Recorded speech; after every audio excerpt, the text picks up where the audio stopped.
বাবা কি করতেন আপনার? আমার বাবা একজন সরকারি চাকরিজীবী ছিলেন, কাস্টমসে চাকরি করতেন।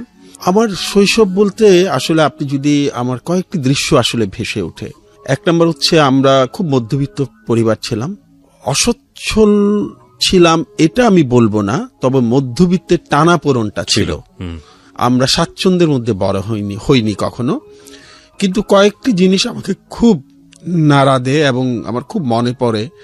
সেটা হচ্ছে আমাদের বাসায় একটা চমৎকার নান্দনিক পরিবেশ ছিল। আচ্ছা, আমার মা প্রাতিষ্ঠানিক শিক্ষায় তেমন একটা শিক্ষিত নন, অনেক বয়স্ক মানুষ, কিন্তু আমার মার দৃশ্য যদি আপনি আমাকে কল্পনা করতে বলেন, আমি এখনো দেখি যে উনি রান্নাঘরে একদিকে ডাল ঘুটুনি দিয়ে ডাল ঘুটছেন আর তার আরেক হাতে হয়তো শরৎচন্দ্রের বই। বাহ। বাবা চাকরি করে বাবার দৃশ্যটা যদি আমি মনে করি, আমি দেখি যে বাবা খাটে শুয়ে আছেন, তার সামনে হয়তো বিচিত্রা অথবা এশিয়া উইক একটা পত্রিকা তখন বের হতো, এটা পড়ছেন। ওকে। আমাদের বাসায় আসলে তখন টেলিভিশন ছিল না, প্রশ্নই ওঠে না, এমনকি রেডিও ছিল না। সত্যি কথা বলতে এটা রেডিওটা আমাদের জন্য বিলাসিতা ছিল, যেহেতু আমরা সব ভাই বোন পড়াশোনা করতাম। কিন্তু আমাদের বাসায় জানেন ঘর ভর্তি বই ছিল, স্তূপে স্তূপে বইগুলো যে সাজিয়ে রাখার জন্য যে সেলফ, সে সেলফও কিন্তু সেভাবে ছিল না। টেবিলের উপর বই থাকতো, চেয়ারের উপর বই থাকতো, ছোট্ট তখন খুব কম দামি সেলফ পাওয়া যেত বইয়ের, সেই সেলফের পর সেলফ, অসংখ্য বই। আচ্ছা, আমরা ভাই বোনরা দুষ্টমি করে যখন মারামারিও করতাম, আমরা একজন আরেকজনের দিকে বই ছুঁড়ে মারতাম, হাতের কাছে ওটাই ছিল সবচেয়ে সহজলভ্য। এই পরিবেশে আসলে বড় হয়েছে আমি খুব সৌভাগ্যবান মনে করি যে আমাদের খাওয়া দাওয়ার আড়ম্বর ছিল না, পোশাকের আড়ম্বর ছিল না, আমাদের খুব বেশি আর্থিক সচ্ছলতা ছিল না, কিন্তু খুবই নান্দনিক এবং মূল্যবোধের একটি পরিবেশের মধ্যে আমরা বড় হয়েছি। এটা আমার খুব আপ্লুত করে। এইভাবেই আসলে বেড়ে ওঠা। তারপরে আপনি যদি আমাকে বলেন যে আপনার জীবনের হিরোকে, সবার জীবনে তো একজন আদর্শ মানুষ থাকে, তার মতো হতে চায়। আমার কাছে কিন্তু আমার বাবা। অবশ্যই আমি অনেককে শ্রদ্ধা করি, অনেককে অনুসরণ করি, অনেককে আমি ধারণ করার চেষ্টা করি, যেমন এপিজে কালাম আমার খুবই প্রিয়। কিন্তু আমাকে যদি আপনি বলেন যে আপনি কার মতো হতে চান, আমি আমার বাবার মতো হতে চাইব। কারণ এই মানুষটির মতো আমি বলবো শিক্ষিত, একাডেমিক অর্থে বলছি না, একাডেমিক অর্থে যদি আপনি বলেন, ওনার মাস্টার ডিগ্রি করা ছিল না, অনেক পুরনো যুগের মানুষ, উনি অনেক বড় চাকরি করতেন না, উনি মাঝারি মানের সরকারি চাকরি করতেন, কিন্তু প্রকৃত একজন শিক্ষিত মানুষ। আমি ছোট্ট একটা উদাহরণ দেই। জি জি, নিশ্চয়ই। আমি যেদিন প্রথম স্কুলে ভর্তি হলাম 1973-তে, আমার বাবা আমাকে নিয়ে পাড়ার ফ্রি প্রাইমারি স্কুলে ভর্তি করিয়ে দিলেন। ক্লাস 1-এ ভর্তি হলাম, সেদিন আর ক্লাস হলো না, সব ভর্তির সব ফর্মালিটিস গুলো শেষ করে তিনি আমাকে তার অফিসে নিয়ে গেলেন, তার পাশেই তার অফিস। ওকে। হাঁটতে হাঁটতে অফিসে গেলাম, এবং সত্যি বলতে কি সেদিন আমি প্রথম টেলিফোন দেখি। আমার বাবার টেলিফোন না শুনেছি, কিন্তু টেলিফোন আমার দেখা হয়। সেই সময় ওই যে ঘুরিয়ে ঘুরিয়ে টেলিফোন করতে হতো। আমি আমার বাবাকে বললাম যে বাবা, আব্বা আমি একটু বড় মামাকে একটা ফোন করি। আমার বড় মামা আমার খুব প্রিয় মানুষ ছিলেন। উনি দেখ কিছু বলছেন না। আমি আবার বললাম, আব্বা বড় মামাকে একটা ফোন করি। দেখ আপনি কিছুই বলছেন না, নাও বলছেন না, হাও বলছেন না। একটু পরে উনি সিঙ্গারা এলো, আমাকে বললেন সিঙ্গারাটা খাও। খেলাম, তারপরে বললেন চলো তোমাকে বাসায় দিয়ে আসি, বাসাও খুব কাছে। তা আমি বললাম আব্বা বড় মামাকে ফোন করবো না? উনি কিছুই বললেন না, আমাকে বাসায় দিয়ে উনি অফিসে চলে গেলেন। আমার খুব অভিমান হলো যে আমি প্রথম আব্বার অফিসে গেলাম, জীবনে প্রথম টেলিফোন দেখেছি। আমি বড় মামাকে বলতে চেয়েছিলাম যে আমি স্কুলে ভর্তি হয়েছি, এবং বড় মামার দেওয়া একটা কোট পরে আমি স্কুলে গিয়েছিলাম, যদিও সেটা গরমকাল ছিল। মানে আমার মনে হচ্ছিল যে স্কুলে যাব, কোট পরে যেতে হবে। রাতে আমি আব্বাকে আমি খুব মন খারাপ করে বসে আছি। তা আমার আব্বা আমাকে খাওয়া শেষে ডাকলেন, ডেকে বললেন যে বাবা তুমি ফোন করতে চেয়েছো, আমি জানি তুমি মন খারাপ করেছো, কিন্তু আমি তোমাকে ফোনটা কেন করতে দিইনি জানো? আমি বললাম কেন? বাবা ফোনটা আমাকে সরকার দিয়েছে সরকারি কাজে ব্যবহার করার জন্য। অসাধারণ।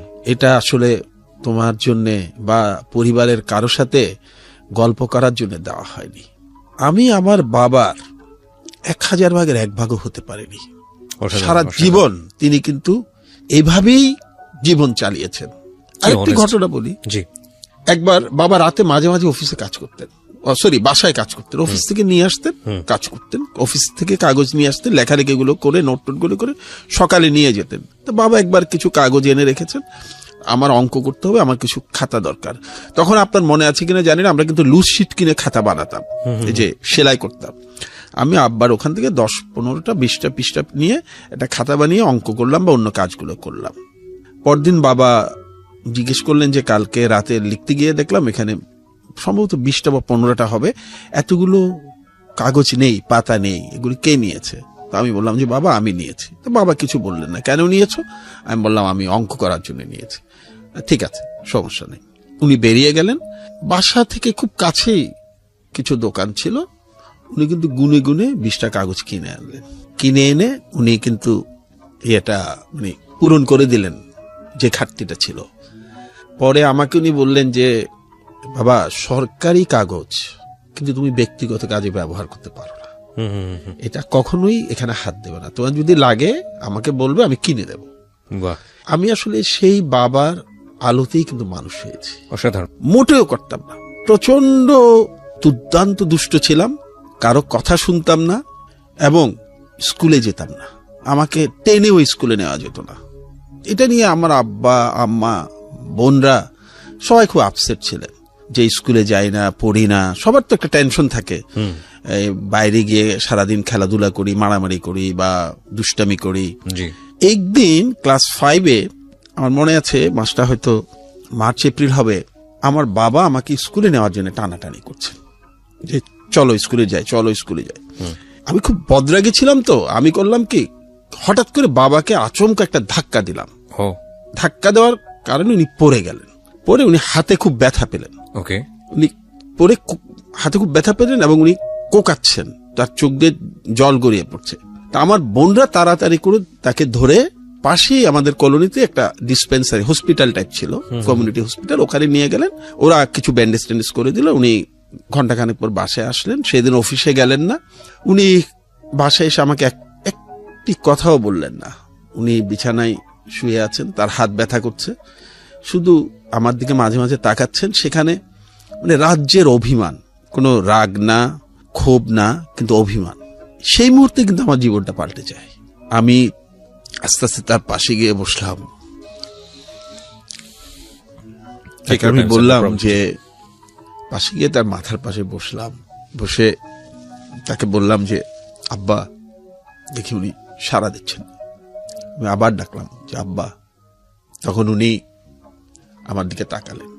তখন আমি বললাম যে আব্বা, আমি কিন্তু ক্লাস 5-এ বৃত্তি পাবো। উনি অবাক হয়ে গেলেন। মানে?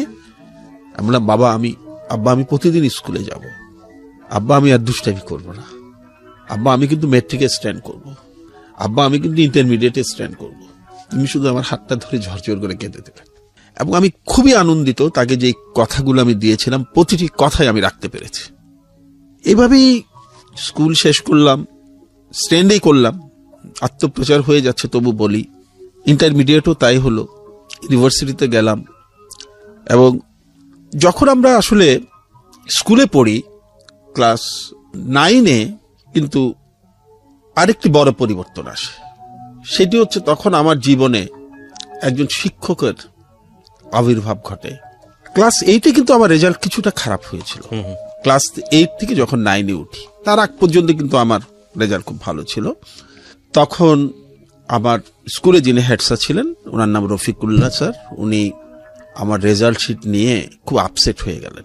বললেন এ তো মোটামুটি ভালো ছিল, এই গাধা তো এইভাবে চললে সামনে তো সে এসএসসি দিবে, আমাদের তো তাকে নিয়ে কিছু আশা ভরসা ছিল, আমাদের তো খুব বেশি ভালো ছাত্রছাত্রী স্কুলে নেই। আমি খুব একটা সাধারণ স্কুলে পড়েছি, খুবই সাধারণ স্কুলে, Agrabad government colony high school. তো এর উপর একটু আশা ভরসা ছিল। সেও তো দেখি 9-এ উঠার সময় অত ভালো রেজাল্ট করেনি। তখনই মহিউদ্দিন খান স্যার নামে একজন স্যারকে ডাকলেন, ডেকে বললেন যে খান সাহেব, এই ছাগল আগে রেজাল্ট ভালো করতো, এ মনে হয় কোনো খপ্পরে টপ্পরে পড়েছে, আপনি তাকে একটু দেখেন, যে 2 বছর আছে ক্লাস 9-10, এই 2 বছর আপনি একটু তাকে দেখেন, সাথে আপনি অন্যান্য টিচার যাদের সাহায্য দরকার হবে মনে করবেন তাদেরকে সাথে নেন, বাট আমি চাই যে আপনি ওকে দেখবেন। মহিউদ্দিন খান স্যারের একটা মজার অভ্যেস ছিল যে স্যার কিন্তু ব্যাট দিয়ে পিটাতেন না, স্যার যাকে পিটাতেন তাকে পিটাতেন স্কুলে ঘন্টা বাজানোর যে হাতুড়ি আছে সেটা দিয়ে, সেটার বাট দিয়ে। তো তার স্যারের হাতে কিন্তু ওই বাটটা তখনও ছিল। উনি স্যারকে বললেন, যে হেড স্যারকে বললেন যে স্যার আপনি একটু চিন্তা করবেন না, হয় ও পড়বে, নয় ওকে দিয়ে আমি স্কুলের ঘন্টা বানাবো। হ্যাঁ, এরপরে আমার উপর নাজেল হলো বিশাল কেয়ামত। আমি বলবো কেয়ামত কি, কারণ আমার রুটিন করে দিলেন স্যার যে আমাকে রাত 3টায় উঠতে হবে, উঠে পড়তে হবে। এইভাবে পড়ে মাঝখানে 7টার দিকে নাস্তা, তারপরে গোসল টোসল করে স্কুলে যাব। 10টায় স্কুল, 9টা পর্যন্ত পড়তে হবে, তারপর স্কুলের জন্য বেরোতে হবে। বিকেল স্কুল থেকে ফিরে এসে বিকেল 4টা থেকে 4:30 মাঠের এক কোনায় বসে একটু হাওয়া খেতে হবে, তারপরে চলে যেতে হবে তার বাসায়। আচ্ছা, সেখানে উনি রাত 10টা পর্যন্ত আবার আমাকে পড়াবেন। কি অসাধারণ শিক্ষক। 10টার পরে আমাকে বাসায় চলে আসতে হবে এবং ঘুমিয়ে যেতে হবে। মজার ব্যাপার হচ্ছে মহিউদ্দিন খান স্যার প্রতিদিন ফজরের নামাজ পড়ে কয়েক মাইল হেঁটে উনি কিন্তু আমার বাসায় চলে আসতেন, আমি রাত 3টায় উঠে পড়ছি কিনা দেখার জন্য। My goodness. এবং নিচ থেকে আমাকে ডাকতেন, এই নাম, হ্যাঁ, বাদল নাম, হ্যাঁ। আমি 3 তলায় থাকতাম। মানে উনি ছিল আমার কাছে একটা, মানে মনে হতো যে মানে উনি আমার কাছে একটা আজরাইলের মতো ছিল। মানে স্যার সকালে আসবেন এবং আমাকে পাবেন না, এটা আমার জন্য মানে অকল্পনীয় একটা বিপদ। এবং আমি খুব বিরক্ত ছিলাম। ওকে।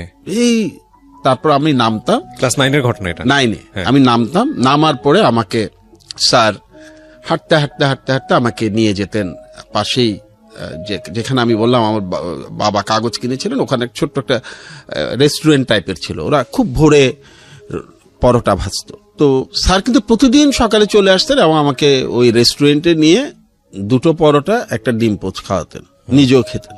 এবং তখন বলতেন যে ভালোভাবে খাওয়া দাওয়া না করলে পড়বি কিভাবে। এবং রাতে যখন ওনার বাড়িতে যেতাম তখন উনি বিশাল এক বাটিতে গরুর দুধ রাখতেন, যেটা আমাকে অবশ্যই খেতে হতো এবং ওটা আমার বিষের মতো মনে হতো। এবং স্যার শুধু একা থাকতেন না, ওই সময় কিন্তু একটা সেশন ছিল। সেশন মানে স্যার কিছুক্ষণ পড়াতেন, এরপরে পড়াতেন অঙ্ক করাতেন শফিকুল্লাহ স্যার, সব কিন্তু স্যারের জোগাড় করা একই স্কুলের। বাংলা পড়াতেন কাশেম স্যার। সপ্তাহের শেষে গিয়ে আমাকে ইংরেজি পড়াতেন খাস্তগীর স্যার। এই সব পড়াটা শেষ করে 1 সপ্তাহ পর পর হেড স্যার পরীক্ষা নিতেন। আচ্ছা, যে এই 1 সপ্তাহে আমার কি ডেভেলপমেন্ট হলো। ওকে। অর্থাৎ এই 2 বছর আমার কোনো আসলে জীবন ছিল না, মানে এই ওনাদের মানে অত্যাচারের জীবন অতিষ্ঠ।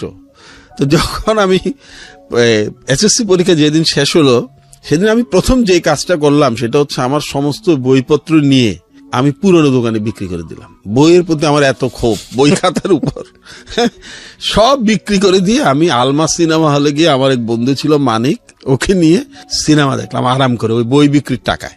ওকে। তারপরে কয়েকটা মাসুদ রানা কিনলাম, আলমা সিনেমা হলের নিচে একটা দোকানে বিক্রি করা হতো। মাসুদ রানা বই কিনে বাসায় ফিরে আসলাম। তারপর পরীক্ষার কথা ভুলেই গেলাম। আচ্ছা, যে এই পরীক্ষা দিছি এটা ভুলেই গেছে। এখন আমি স্বাধীন 3 মাস। তখন তো আমাদের সময় তো পরীক্ষার পর পরে কোচিং শুরু করতে হতো না। আমি 83-র কথা বলছি।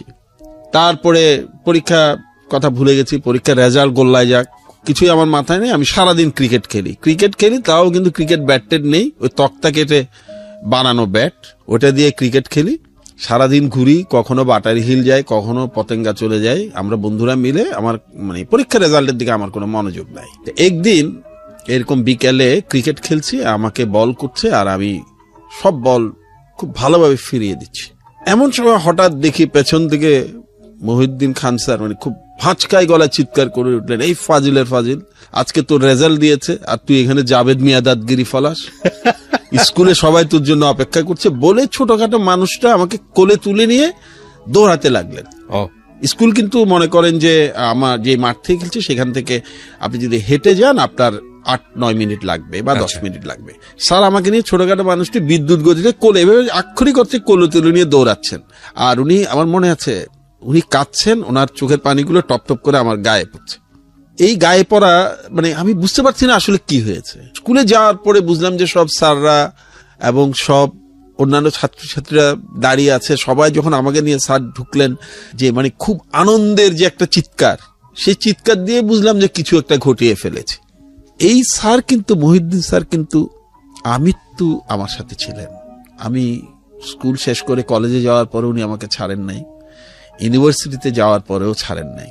এরপরে তো আমরা স্কুলে গিয়ে কি হলো স্যার, ওখানে যাওয়ার পরে অভিজ্ঞতা? আমরা যখন স্কুলে গেলাম, স্যার আমাকে মাঠে ফেললেন, ছুড়ে দিলেন। সেই মাসটা ছিল জুন মাস, 21শে জুন সম্ভবত আমাদের রেজাল্ট দিয়েছিল, এবং সেদিন খুব বৃষ্টি হয়েছিল। বৃষ্টির কারণে স্কুলের মাঠে প্রচুর পানি জমে আছে। তারপরে আমাকে নিয়ে গিয়ে স্কুলের মাঠে স্যার যখন নামিয়ে দিলেন, আরেক ছাত্র এসে জড়িয়ে ধরে আমাকে পানিতে ফেলে দিল ধাক্কা দিয়ে, খুশিতে।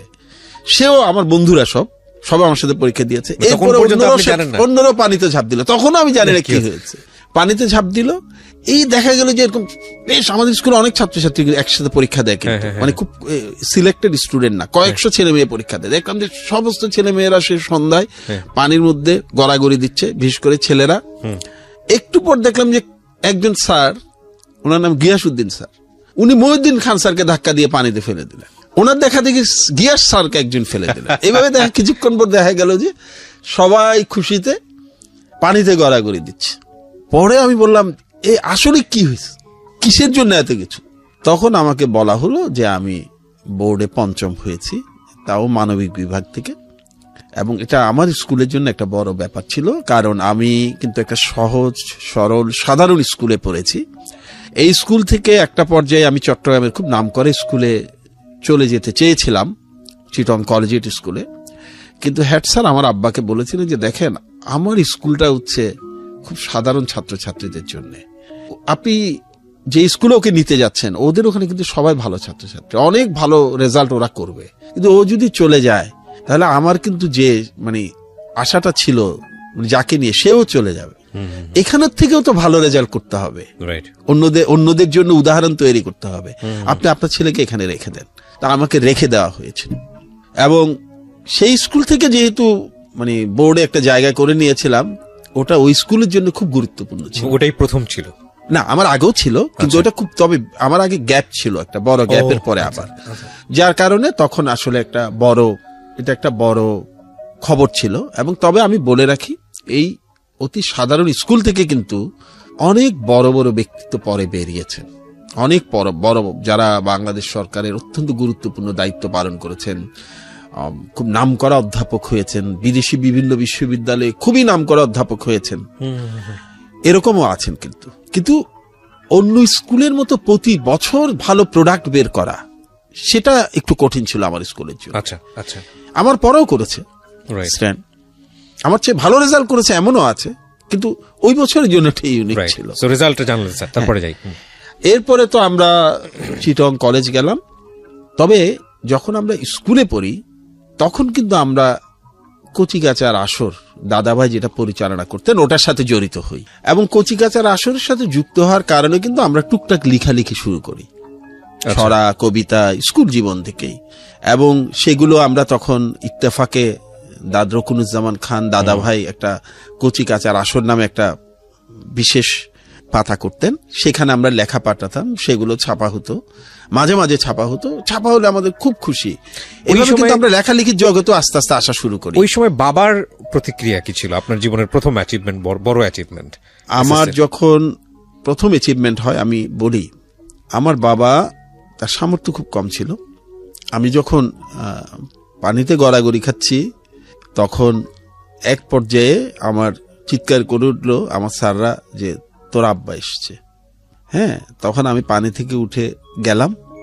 আমার মনে আছে তিনি আমাকে নিয়ে, তার অনেক আশা ছিল, কিন্তু তার কেন জানি ধারণা ছিল যে হয়তো আমি ভালো করব।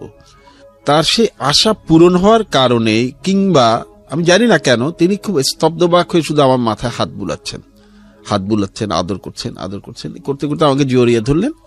এরপরে বাড়ি গিয়ে উনি যেটি করলেন সেটি হচ্ছে আমাকে আমার ভাই, অন্য ভাই বোন সবাইকে ডেকে বললেন যে ভেরি ইম্পর্টেন্ট একটা কথা বলছিলেন, যে আমার হাত ভেঙে দেওয়ার যে অপরাধটা তুমি করেছিলে, সেটি তোমাকে আমি আজকে মাফ করে দিলাম। এবং ওনার সীমিত সামর্থ্যের কথা আসছে এই কারণে, উনি কিন্তু এই সীমিত সামর্থ্যের মধ্যেও আমাদের বাসায় 3 দিন, একদিন আমার বন্ধুদেরকে দাওয়াত দিয়েছিলেন, একদিন আমার সব সাদদেরকে দাওয়াত দিয়েছিলেন, একদিন আমার সমস্ত মুরব্বী যারা আছেন পাড়ার, আমার মামা চাচা, এদেরকে দাওয়াত দিয়েছিলেন।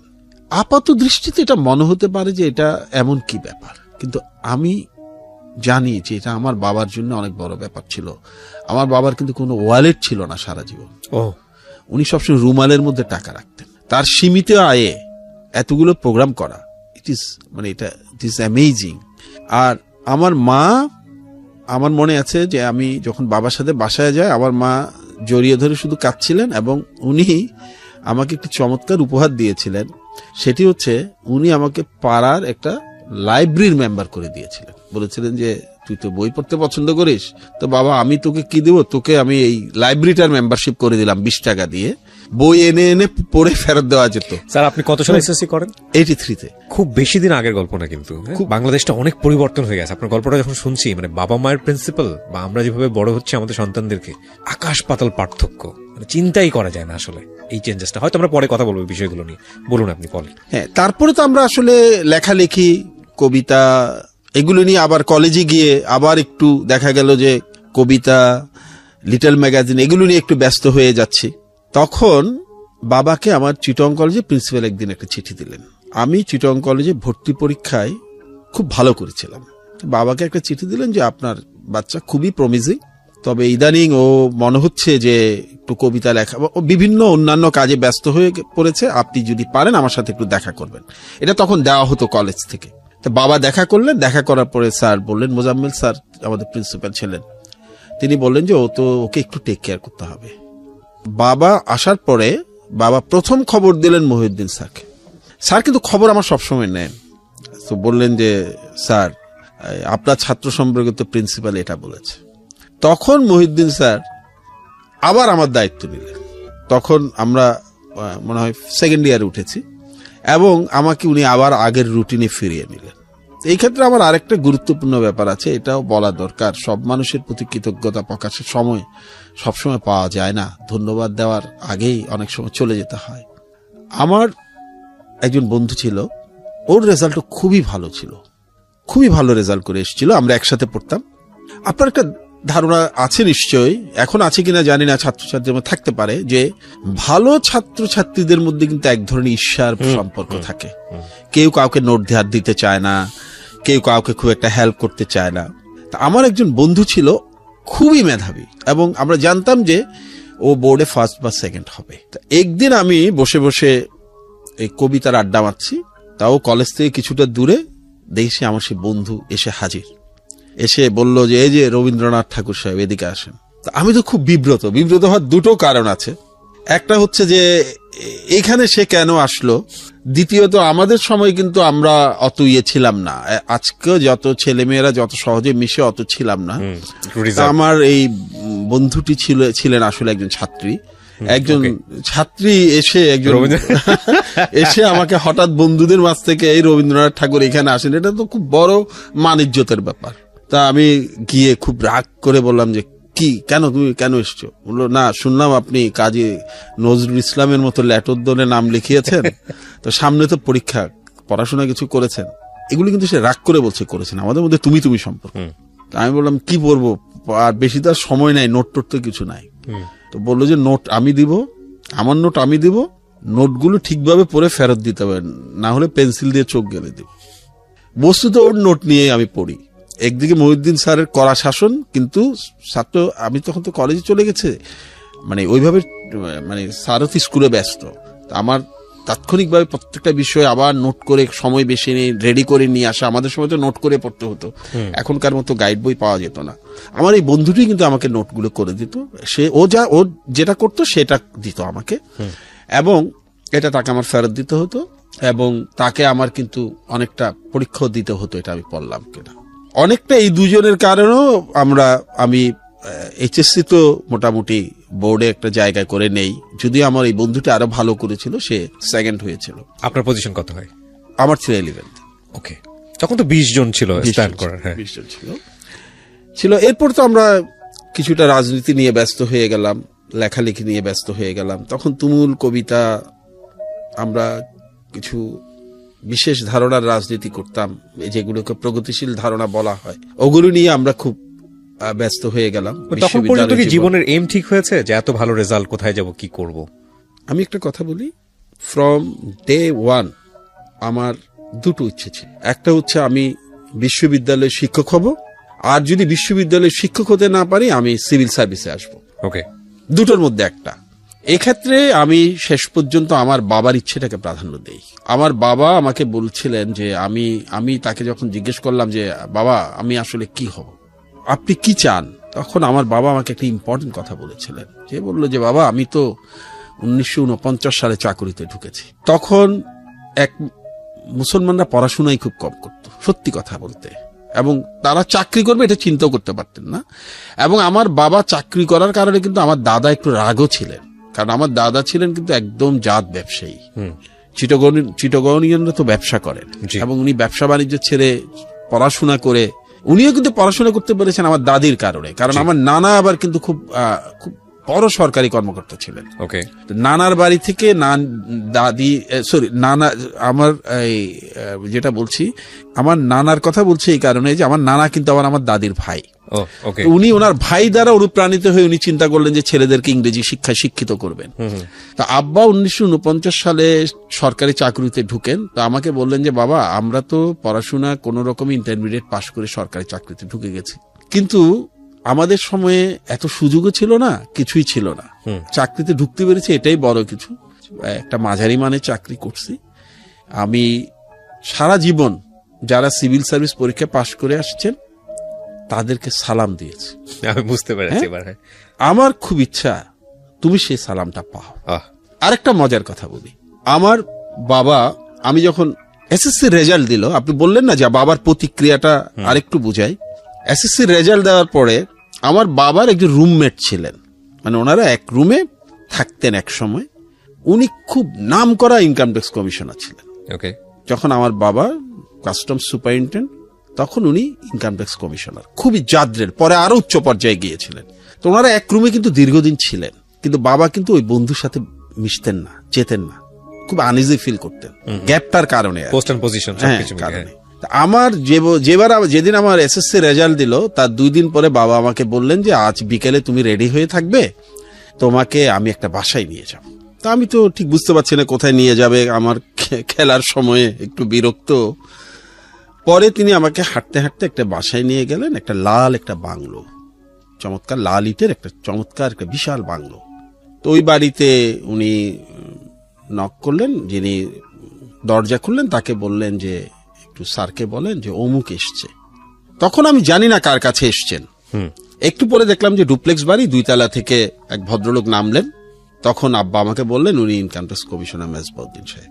তখন উনি এসে আব্বাকে জড়িয়ে ধরে বললেন, আমার বাবার নাম ছিল তাহের, এম এ তাহের, বলেন যে তাহের তুমি তো একদম দেখা সাক্ষাৎ করো না, মানে কার সাথে তুমি কোনো যোগাযোগই রাখো না, এমনকি কোনো সামাজিক অনুষ্ঠানে গেলেও তুমি কাছে আসো না, দূরে দূরে থাকো। তা আব্বা ওনাকে বললেন যে দেখো তোমার সাথে আমার যে পদবিগত পার্থক্য, এই কারণে আসলে তোমার কাছে আসতে আমি একটু আনইজি ফিল করি, তবে আজকে তোমার কাছে আমি খুব গর্ব নিয়ে এসেছি, কারণ তোমাকে আজকে আমার খুব একটা আনন্দের খবর দেওয়ার আছে। তো বললেন কি খবর? তো বাবা আমার খবর বললেন যে আমার এই ছেলেটা এসএসসিতে স্ট্যান্ড করেছে, তুমি ওর জন্য দোয়া করো। তো মেজবাউদ্দিন সাহেব অনেক দোয়া করলেন। মেজবাউদ্দিন সাহেব কিন্তু এখনো বেঁচে আছেন। আমরা তাকে বিভিন্ন অনুষ্ঠানে ডেকে আনি। অসম্ভব রেসপেক্টেড একজন ট্যাক্স ম্যান উনি, বাংলাদেশে না শুধু সাবকন্টিনেন্ট, অসম্ভব অনেস্ট। যখন চলে আসবো উনি চাটা খাওয়ালেন, চলে আসবো, গেট থেকে বেরিয়ে আমার বাবা দাঁড়ালেন, তারপর আমাকে বললেন যে বাবা আমি চাই যে এই লাল বাড়িটাই একদিন তুমিও থাকবে। অসাধারণ। এই কারণে আমি পরে সিদ্ধান্ত নিই যে আমি সিভিল সার্ভিসে আসব, এবং সিভিল সার্ভিসে আসার ব্যাপারটাও খুব মজার। সেখানে যাওয়ার আগে স্যার আমি বিশ্ববিদ্যালয় জীবনটা একটু ছোট করে আনতে চাই। আচ্ছা, বিশ্ববিদ্যালয় জীবন যেটা ছিল, বিশ্ববিদ্যালয় জীবনে আমার ওই সময়টা আমার একটু টার্ময়েলিং পিরিয়ড আমি বলবো, কারণ ওই সময় আমরা কিছুটা এরশাদ বিরোধী আন্দোলনে জড়িয়ে পড়ি, এবং আমরা একই সাথে খুব বেশি লেখালেখি, লিটল ম্যাগাজিন আন্দোলনের সাথে জড়িয়ে পড়ি। এর কারণে দেখা গেল যে অনার্স ফার্স্ট ইয়ারে আমার রেজাল্ট খুব ভালো হলো, সেকেন্ড ইয়ারে মোটামুটি হলো, থার্ড ইয়ারে পরীক্ষা দিয়ে আমি বুঝলাম আমি একটি সাবজেক্টে পড়তাম পাবলিক অ্যাডমিনিস্ট্রেশন। যে কোনো কারণেই হোক পাবলিক অ্যাডমিনিস্ট্রেশনে তখন ফার্স্ট ক্লাস দেওয়ার এই ব্যাপারটা খুব কম ছিল। আপনাদের সময় খুব ডিমান্ডেবল একটা খুব সাবজেক্ট ডিমান্ডেবল ছিল এবং খুব কম ছিল। চিটাগং ইউনিভার্সিটিতে পড়ছিলেন? চিটাগং ইউনিভার্সিটি। যদিও আমাদের ব্যাচে কিন্তু পেয়েছে ফার্স্ট ক্লাস, তাই না যে তা না, কিন্তু খুব কঠিন ছিল পাওয়াটা। যখন আমার থার্ড ইয়ার পরীক্ষা দিয়ে আমি বুঝলাম যে না, আমি ফার্স্ট ক্লাস পাবো না, এটা একটা ডিজাস্টার ঘটতে যাচ্ছে, তখন আমি আমার বাবার সাথে খোলামেলা আলাপ করলাম। আমার বাবাকে বললাম যে বাবা, আমি মনে হয় আমার রেজাল্ট ভালো হবে, ডেফিনেটলি রেজাল্ট ভালো হবে, কিন্তু আমার মনে হয় যে আমার কিছু কিছু বন্ধু আমার চেয়ে বেশি ভালো করবে। এবং আমার বন্ধু সবচেয়ে ভালো যারা করেছেন, যে দুজন আমার চেয়ে ভালো ছিলেন, তাদের একজন কিন্তু অনেক পরে, এখন সে কায়রো আমেরিকান ইউনিভার্সিটি খুব নামকরা অধ্যাপক ডিন। ও কিছুদিন আমাকে বলছিল যে বাদল, আমার কিন্তু ইউনিভার্সিটিতে এসে টার্গেট ছিলি তুই, যে আমার প্ল্যান ছিল যে আমি ওকে আমার পিছনে রাখবো, তাহলেই আমার হয়ে যাবে। আমি কিন্তু এটা মাঝে মধ্যে আমি ছেলে মেয়েদেরকে বলি যে টার্গেট দ্য ফার্স্ট বয়, তাকে বিট করো, তাহলে তুমি ফার্স্ট হয়ে যাবে। যাই হোক, আমি আমার আব্বাকে এটা বললাম, তো আমার বাবা আমাকে বললেন যে বাবা, সমস্যা নেই, তুমি সিভিল সার্ভিস পরীক্ষাটা দাও, ওখানে তুমি যদি একটা পজিশন পাও আমি হ্যাপি। তখন অনার্সের অ্যাপিয়ার সার্টিফিকেট আমার হাতে আসছে। বিশ্ববিদ্যালয় জীবনটা পুরোটাই, যেটা বলছিল, পুরোটাই কবিতা লেখালেখি। আর একটা কাজ ছিল আমরা একটা অদ্ভুত কাজ করতাম, আমি এখন জানি না এখনকার বাচ্চারা এটা করে কিনা বা কারো মাথা আসে কিনা। সেটা হচ্ছে আমরা দুই বন্ধু, আমি এবং খোকন, এখন ফ্র্যাঙ্কফুর্টে থাকে। আমরা কিন্তু ইউনিভার্সিটি লাইফটা লেখালেখি, পড়াশোনা, এটা তো করতামই, সাথে আমরা একটা কাজ করতাম, সেটা হচ্ছে আমরা রাতে মেডিকেল কলেজে চলে যেতাম। আচ্ছা, মেডিকেল কলেজে আমরা কিন্তু তখনও কিন্তু প্রচুর অজ্ঞাত রোগী থাকতো, আনঅ্যাটেন্ডেড পেশেন্ট। আমরা খেয়াল করতাম যে কোন রোগীর আত্মীয় স্বজন নাই, তাদের সাথে আমরা রাত কাটাতাম।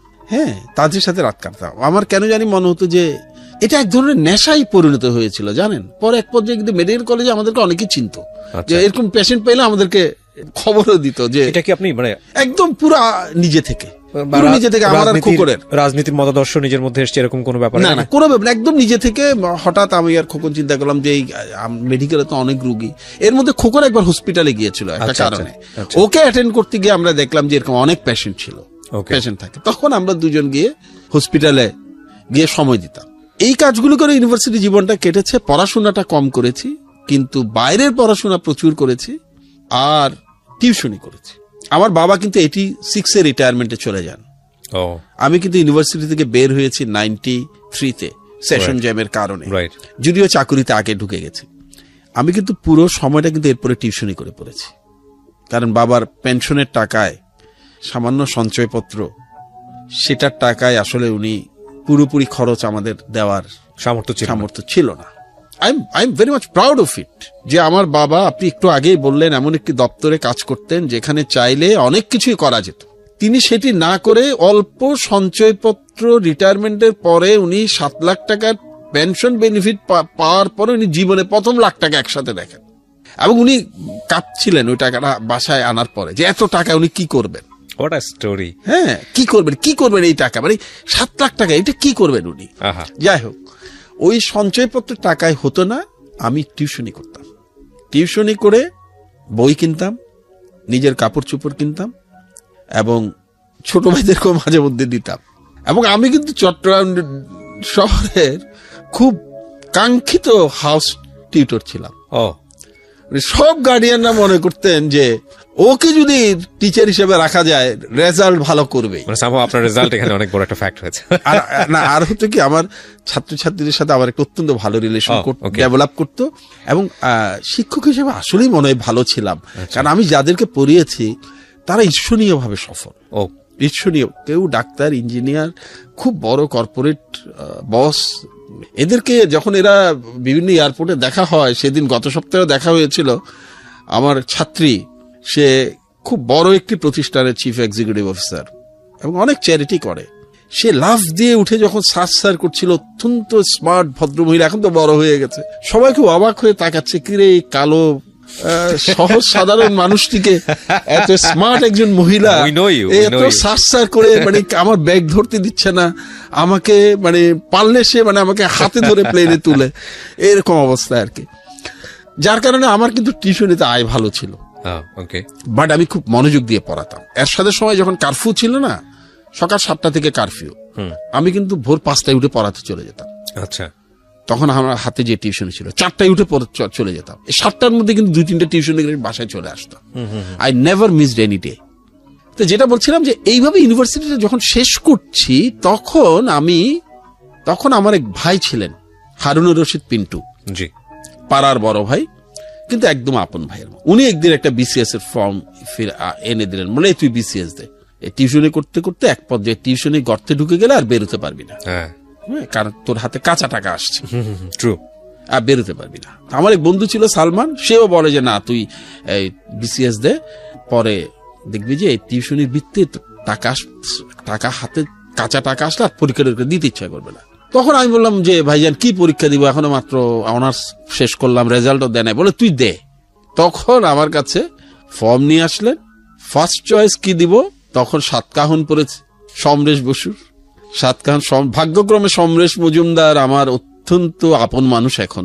উনি বাংলাদেশে বেশ কয়েকবার আমার আমন্ত্রণে এসছেন, আমার বইয়েরও মোড়ক উন্মোচন করেছেন, আমরা একসাথে অনেক নির্জন জায়গায় সময় কাটিয়েছি। আমার স্ত্রীকে তিনি কন্যার মতো জানেন। এটা তো তখন জানতাম না যে উনি ঘরের মানুষ হয়ে যাবেন বা আমি ওনার ঘরের মানুষ হয়ে যাব। যাই হোক, সাতকাহনপুরে তখন আমি দীপাবলির প্রেমে প্রবল ভাবে আসক্ত। দীপাবলি সারাক্ষণ মাথায় ঘুরে যে দীপাবলি লিখে দিলাম ফার্স্ট চয়েস ইনকাম ট্যাক্স। এদিকে বাবাও তো চেয়েছিলেন, বাবা চেয়েছিলেন সরকারি অফিসার হই, কিন্তু ক্যাটাগরাইজ ছিল না। তবে ওনার একটু আপত্তি ছিল, মানে ওনার একটু ভয় ছিল, আপত্তি না, ইউনিফর্ম সার্ভিসের ব্যাপারে ওনার একটু ভয় ছিল, মানে জব হ্যাজার্ডের কারণে, যে অনেক ধরনের কঠিন দায়িত্ব পালন করতে হয়, তুমি এটা হয়তো পারবা না, এরকম একটা ব্যাপার ছিল। হ্যাঁ, ওই সার্ভিসগুলোর প্রতি তার শ্রদ্ধা ছিল, কিন্তু উনি মানে ওনার ভয় ছিল আর কি, কারণ ওগুলো একটু রিস্কি জব, তো এই কারণে। তো তারপরে ফর্ম ফিল আপ করে দিয়ে দিলাম। ফর্ম যেদিন ফিল আপ করলাম সেদিন আমি চিন্তা করলাম যে আমাকে আমার বিশ্ববিদ্যালয়ে অনার্সের রেজাল্ট আমার বন্ধুরা 2-3জন বন্ধু আমার চেয়ে ভালো করবে, আমি জানি নিশ্চিত। এই ফেইলারটা আমাকে পূরণ করতে হবে। সেটা কি করতে হবে, আমি টার্গেট করলাম যে সিভিল সার্ভিস যেহেতু দিতেই যাচ্ছি, এক চান্সেই পাশ করব। তখন মাত্র 21 বছর বয়সে অ্যাপ্লাই করি, যোগদান করি 24 বছর বয়সে। এবারেই পাশ করব, একবারই পাশ করব। হ্যাঁ, পরীক্ষা দিতে যখন যেদিন শুরু হবে, বাবা আগের দিন ডাকলেন, ডেকে জিজ্ঞেস করলেন, বাবা তোমার কি মনে হয়, তোমার হবে? আমি বললাম যে বাবা, হলে প্রথম 5 জনের মধ্যে থাকবো, ওয়াও, আর যদি না হয় হবে না। আপনি এতটা কনফিডেন্ট কিভাবে পাচ্ছিলেন? আমি এটা সবসময় বাচ্চাদেরকে বলি, বিসিএস বলেন, যে কোনো কম্পিটিটিভ পরীক্ষা, আমরা বলি যে 4 লাখ ছেলে মেয়ে পরীক্ষা দিচ্ছে, আসলে 4 লাখ ছেলে মেয়ে পরীক্ষা দেয় না, 90% কিন্তু না পড়ে পরীক্ষা দেয়। True, agreed. সিরিয়াসলি নেয় না, বলে পরের বার দিব, দূর আমার হবে না, আরেকজনের জন্য যাচ্ছি। 10% ছেলে মেয়ে সিরিয়াসলি পরীক্ষা দেয়। ট্রু। তাহলে 4 লাখের মধ্যে কিন্তু আসলে 40,000 পরীক্ষা দেয়, কম্পিটিশনটা হয় 40,000-এর মধ্যে। আমি ঠিক করলাম যে আমি পরীক্ষা যদি দেই ওই 10%-এর মধ্যে থাকবো, এবং আমি রুটিন করে পরীক্ষার ফর্ম ফিল আপের পর থেকে পরীক্ষা হওয়া পর্যন্ত আমাদের যে সময়টা ছিল, এই সময়টা কিন্তু রুটিন করে আমি 6 থেকে 8 ঘন্টা পড়তাম। বিসিএস এর প্রিপারেশন, আমি অন্য পড়া বলছি না। হলে থাকতেন ওই সময়টা? না, বাসায় থাকতাম। বাসায় থেকে? আচ্ছা, বাসায় থাকতাম। সেটা একটা অদ্ভুত ব্যাপার, অ্যামেজিং মনে হয় এখন আমার কাছে। আমাদের সরকারি বাসা তো, সরকারি বাসা খুব বড় হয় না। আমার বোন পড়ে, আমি পড়ি, ভাইরা পড়ে। আমার এক খালাতো ভাই, আমার খালু একটা ব্যাংকের ডিজিএম ছিলেন, ওনার নোয়াখালী পোস্টিং হলো, ভাই পড়তো চট্টগ্রাম বিশ্ববিদ্যালয়ে। এখন নোয়াখালী থেকে তো এটা পড়া সম্ভব না, ও আমাদের বাসায় এসে উঠলো, তাহলে পড়ুয়ার সংখ্যা অনেক বেড়ে গেল না? এখন তো পড়ার সমস্যা হয়, বাসায় তো অত পড়ার টেবিল নেই, সবাই অলমোস্ট ডাইনিং টেবিলে বসে, একজন এক কোনায়, ওই কোনায় বসে পড়ে, আরেকজন এক কোনায় বসে। আমি চিন্তা করলাম যে এভাবে তো হবে না, আমাকে তো মনোযোগ দিয়ে পড়তে হবে। তা আমি করলাম কি, আমার এক আত্মীয়ের একটা ফার্মেসি ছিল, আমি সেই ফার্মেসির ভাইকে, আমার দুলাভাই, বেশ বড় একটা ফার্মেসি ছিল, পিছনে ডাক্তারের চেম্বার ছিল। আমি বললাম যে আপনার ফার্মেসিতে রাতে তো ডাক্তার চলে যায় 10টার পরে, আমি রাতে এখানে ঘুমাবো আর পড়বো নিরিবিলি। তুমি বললে যে কোনো অসুবিধা নেই, তুমি পড়তে চাইলে পড়ো। তা আমি খেয়ে দিয়ে টিউশনে করে বাসায় এসে খেয়ে দিয়ে আমি এবং আমার খালাতো ভাই যে চট্টগ্রাম বিশ্ববিদ্যালয় অর্থনীতিতে পড়তো, আমার 2 বছরের সিনিয়র, আমরা দুইজন ওই ডাক্তারের চেম্বারটা বড়, ওখানে আবার রুগীর খাট যেটা ওটাতে ঘুমাতাম, মানে রুগীকে চেক করতো যেটাতে। ওখানে টেবিল ছিল ডাক্তারের, ওখানে বসে 2 ভাই পড়তাম। কেন বিশেষ যারা দেয় বা যারা কম্পিটিটিভ পরীক্ষা দেয় ওরা কেন বলে যে হবে না, চেষ্টাটা কিভাবে করতে হবে এটা বোঝানোর জন্য আমি বলছি। আমরা রাত হয়তো 10:30টার দিকে পড়া শুরু করতাম, আমরা 2 ভাই, আমরা 2:30-3টার দিকে উঠতাম, 2:30-3টার দিকে উঠতাম। এবং আপনি জানেন তখন যখন ঘুম মানে চোখ ভেঙে আসছে, কোনোভাবে পারছি না, কারণ সকালে ইউনিভার্সিটিতে গেছি, টিউশনি করেছি, কবিতার আড্ডায় গিয়েছি, সবকিছু করে তো এসে পড়তে বসছি। তখন আমরা একজন, আমার ওই ভাইয়ের নাম হিরু, ও ঢাকাতেই থাকে, আমরা একজন আরেকজনের গায়ে জগ ভর্তি পানি ঢেলে দিতাম ঘুমটা যাতে চলে যায়। আমার কথা ছিল যে আমি যখন ঘুমে ঢুলে পড়বো তুই পানি ঢেলে দিবি, তুই ঢুলে পড়লে আমি পানি ঢেলে দিই। ওটা নেশায় থাকতেন যে একবার তো আমার উপর ঢেলেছে, ওর উপর আমি কখন ঢেলবো। এইভাবে আমরা রাত 3টা পর্যন্ত পড়তাম। 3টা বাজে আমরা ঘুমোতে যেতাম। সকাল 7:30টায় চট্টগ্রাম বেতার থেকে যে নিউজটা যেত সেটা অনুবাদ করার দায়িত্ব ছিল আমার, মানে আমি ইংরেজিতে না বাংলায় টেলিপ্রিন্টারে নিউজগুলো আসতো, তো বাংলা নিউজ যেত, বাংলা করতে হতো আর কি, সাব এডিটর টাইপের নিউজ কাস্টারের জন্য। ওটা করে আমরা কিছু পয়সা পেতাম, এটা পার্ট টাইম ছিল স্টুডেন্টদের জন্য। তো ওটা করার জন্য কিন্তু আবার 6:30টায় ওখানে রিপোর্ট করতে হতো, কারণ নিউজটা অনুবাদ করে আপনাকে কিন্তু দিয়ে দিতে হতো নিউজ কাস্টার যাতে প্রস্তুতি নিতে পারেন, মিনিমাম 15 মিনিট আগে তো দিতে হতো। এই আমরা 3টার দিকে ঘুমোতে গিয়ে 6টার দিকে উঠে দৌড়ে বাসায় গিয়ে কোন রকম গোসল টোসল করে আমার নিজের চা আমি নিজে বানাতাম, নিজের চাটা বানিয়ে কোনোভাবে একটা পাউরুটি বা বিস্কিট দিয়ে খেয়ে রেডিওতে দৌড়। রেডিওটা শেষ করে আবার ইউনিভার্সিটি। এই যে তখন ট্রেনে পড়তাম, বাসে পড়তাম, এবার 6 ঘন্টা আমার ফিক্স ছিল যে আমার 6 ঘন্টা পড়তে হবে। কিন্তু স্যার ব্রেনে তো একটা লোড নেওয়ার ব্যাপার আছে, মানে না আমি এটা মনে করি না। আমি ব্যক্তিগতভাবে বিশ্বাস করি মানুষের মগজের যে ক্ষমতা তার 1000 ভাগের 1 ভাগ এমনকি আইনস্টাইনে ব্যবহার করতে পারেন। ব্রেনকে যদি আপনি লোড দিতে শিখান, আপনি আর আমি কি আজকে চাইলে ভারোত্তোলন করতে পারবো? না, পারবো না, প্র্যাকটিস করতে হবে। পারবো, কিন্তু আরেকজন পারে কিভাবে? Right, true, agreed. আপনার মগজকেও আপনাকে ভার উত্তোলনের ক্ষমতা দিতে হবে। তো এইভাবে করে কিন্তু আমরা পরীক্ষা দিয়েছি। সক্ষমতা, ব্রেনের সক্ষমতা আপনার তৈরি করতে হবে। আপনি যত চর্চা করবেন, যত লোড ব্রেনকে দিবেন, বাজে লোড দিলে ব্রেন নষ্ট হয়, বাজে চিন্তা করলে ব্রেন নষ্ট হয়। আপনি যদি পজিটিভ ভাবে ব্রেনকে ইউজ করেন, বিল গেটস এত কাজ করেন কিভাবে? কিছুদিন আগে বাংলাদেশের একজন অন্যতম শীর্ষ সফল ব্যক্তির সাথে আমার এয়ারপোর্টে দেখা হয়েছে। যতবার দেখা হয় ততবার দেখি উনি ডায়েরির মধ্যে পাজল সলভ করেন। অনেকবার দেখা হচ্ছে। সেদিন আমি তাকে জিজ্ঞেস করলাম যে স্যার আপনি সারাদিন পাজল সলভ করেন কেন? এয়ারপোর্টে যখন দেখি, উনি বললেন শুনো, এটা হচ্ছে তুমি যত সলভ করবা তত ব্রেন সচল থাকবে। এয়ারপোর্টে তো আমার আর কোনো কাজ নাই এই মুহূর্তে, এই কারণে আমি চাই না এক দণ্ড আমার ব্রেন চুপচাপ থাকুক, ডরমেন্ট থাকুক। আমি কয়েকদিন, গত 3 দিন আমি হাসনাত আব্দুল হাইয়ের সাথে ছিলাম, বিখ্যাত সাহিত্যিক। ওনাকে 1 সেকেন্ড আমি বসে থাকতে পারি নাই, দেখি নাই। উনি যেন টাইম চেস করছেন, প্রতি মুহূর্তে কাজ করছেন, কোনো না কোনো কাজ করছেন, লিখছেন, কথা বলছেন, কোন সাইন করছেন বইতে, পড়ছেন। আচ্ছা যাই বলছিলাম, এইভাবে বিসিএস দিলাম।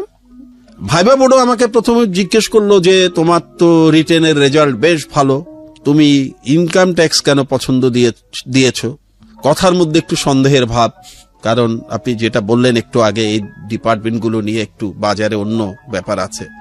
আমি সরাসরি বললাম স্যার, দীপাবলির প্রতি প্রবল আসক্তির কারণে আমি ইনকাম ট্যাক্স প্রথম পছন্দ দিয়েছি। And you know that, একটা কথা বলি, আমি শুরুতে আপনাদেরকে বলেছিলাম যে ওনাকে আমি প্রথম চিনি ওনার একটা স্ট্যাটাস দিয়ে, এবং সেটা হচ্ছে উনি এই বিসিএস এ যাওয়ার প্রেক্ষাপটে উনি একটা স্ট্যাটাস দিয়েছিলেন ওনার ফেসবুকে, এবং ইট গোজ ভাইরাল। এবং ভাইরাল মানে যেন তেন টাইপের ভাইরাল না, একটা ভয়াবহ রকমের ভাইরাল।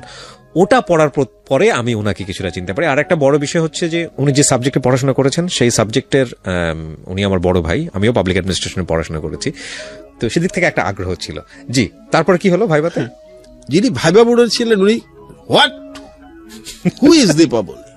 তখন আমি উত্তর দেওয়ার আগেই আরেকজন বললেন, how dare you to mention your fiancee here. আমি বললাম, sir actually Dipaboli is a character of a fiction. তখন আরেকজন লেডি অফিসার ছিলেন, আমার মনে নাই, খুবই চমৎকার এবং শ্রদ্ধেয় মহিলা, ওনার নামটাও আসলে আমি জানি না ওইভাবে। উনি হাসতে হাসতে বললেন, ও কথা শুনেন কি বলে।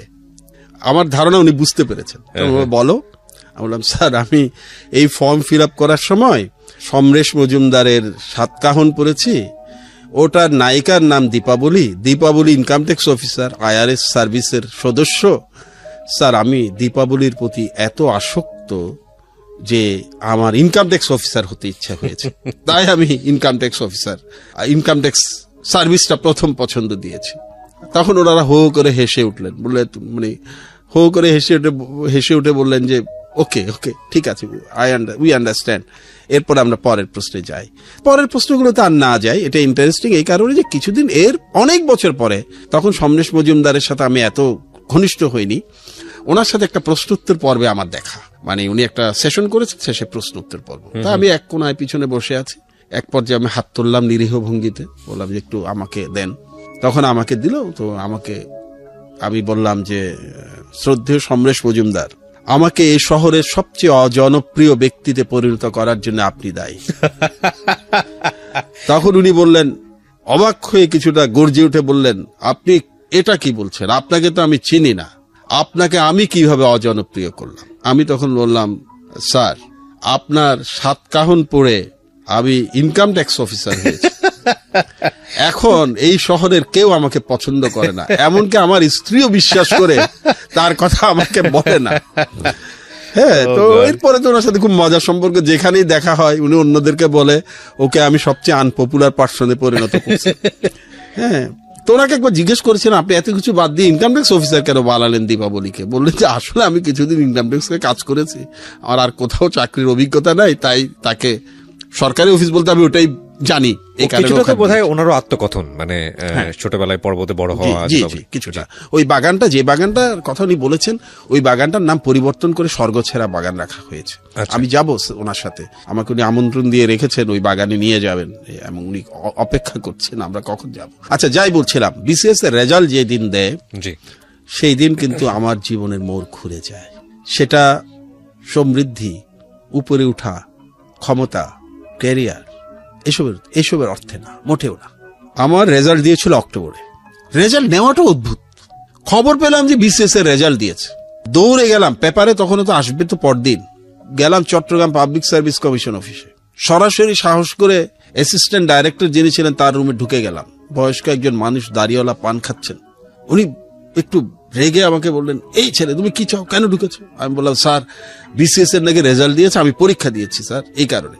উনি আমার দিকে তাকিয়ে বলে, তোমার নাম কি? আমি বললাম, দাউদ। আমার অফিসিয়াল নাম কিন্তু দাউদ। ওকে, আসলে আপনারা বাদল সৈয়দ আমি লেখালেখির কারণে ওটাতে চেনেন। পুরো নাম সৈয়দ মোহাম্মদ আবু দাউদ।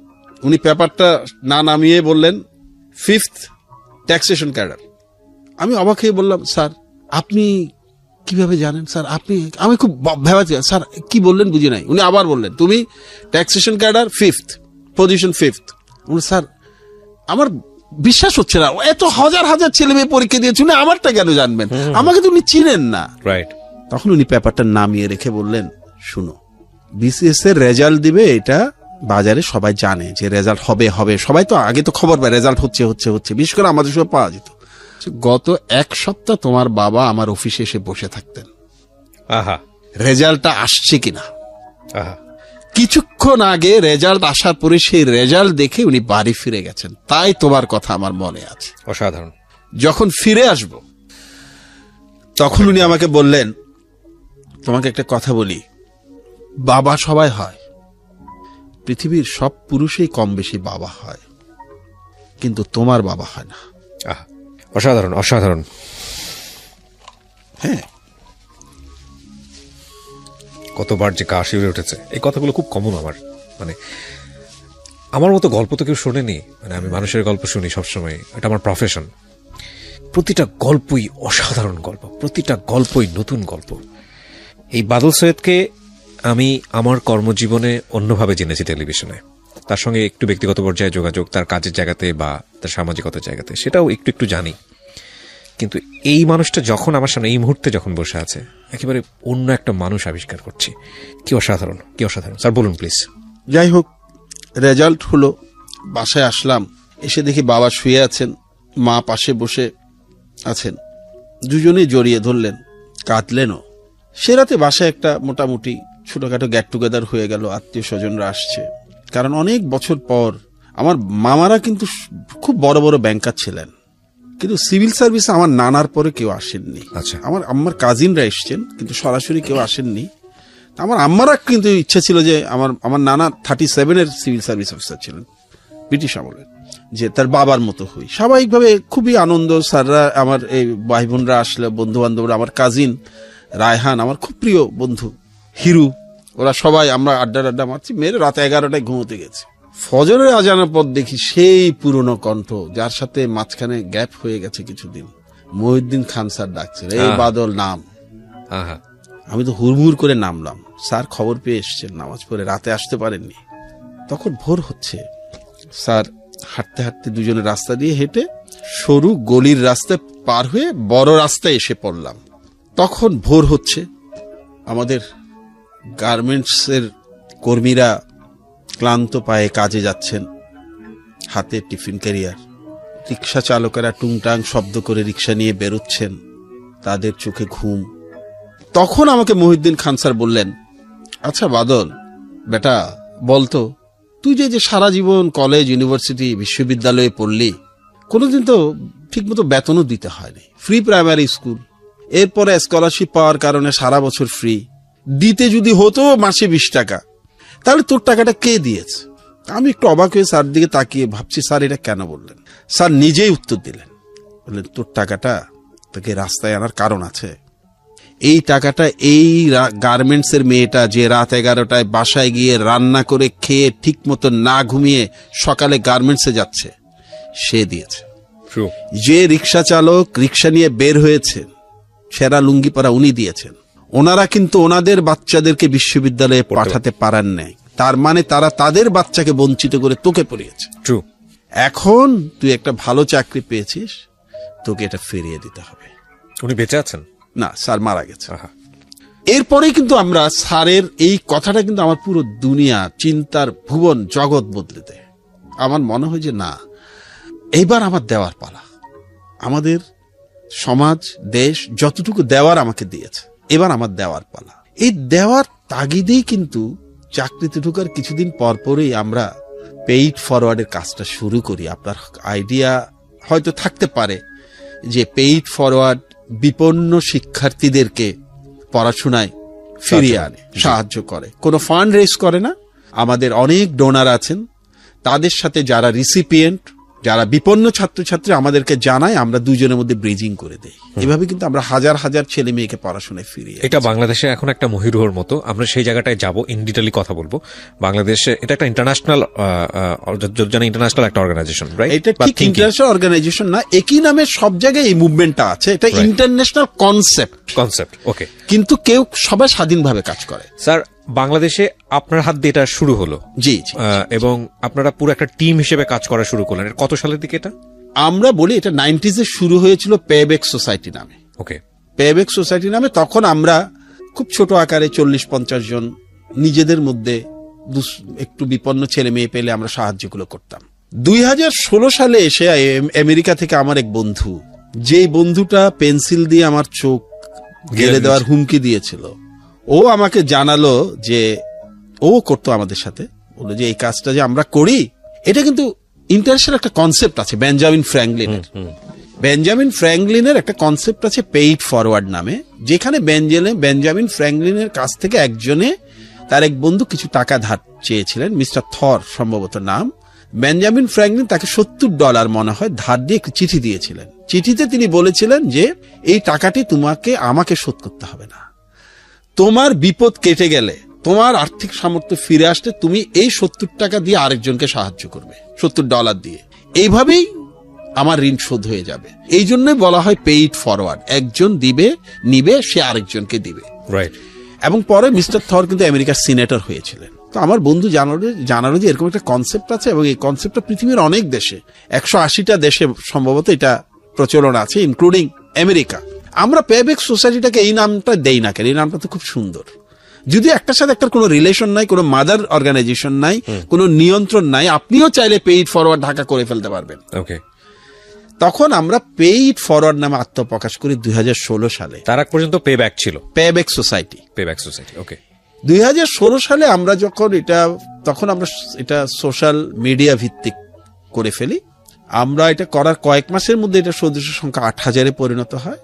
এখন এটার সদস্য সংখ্যা প্রায় 25,000। আমি একটু বলি, অন্য গ্রুপের সাথে কিন্তু এই গ্রুপের একটু পার্থক্য আছে। রাইট। আপনার তো মনে হতে পারে যে 25,000 সদস্য আর কতই বা সদস্য, 5 লক্ষ গ্রুপ মেম্বার আছে, এরকম সদস্য তো আছে, 10 লক্ষ আছে, আছে না, 1 কোটি সদস্য আছে।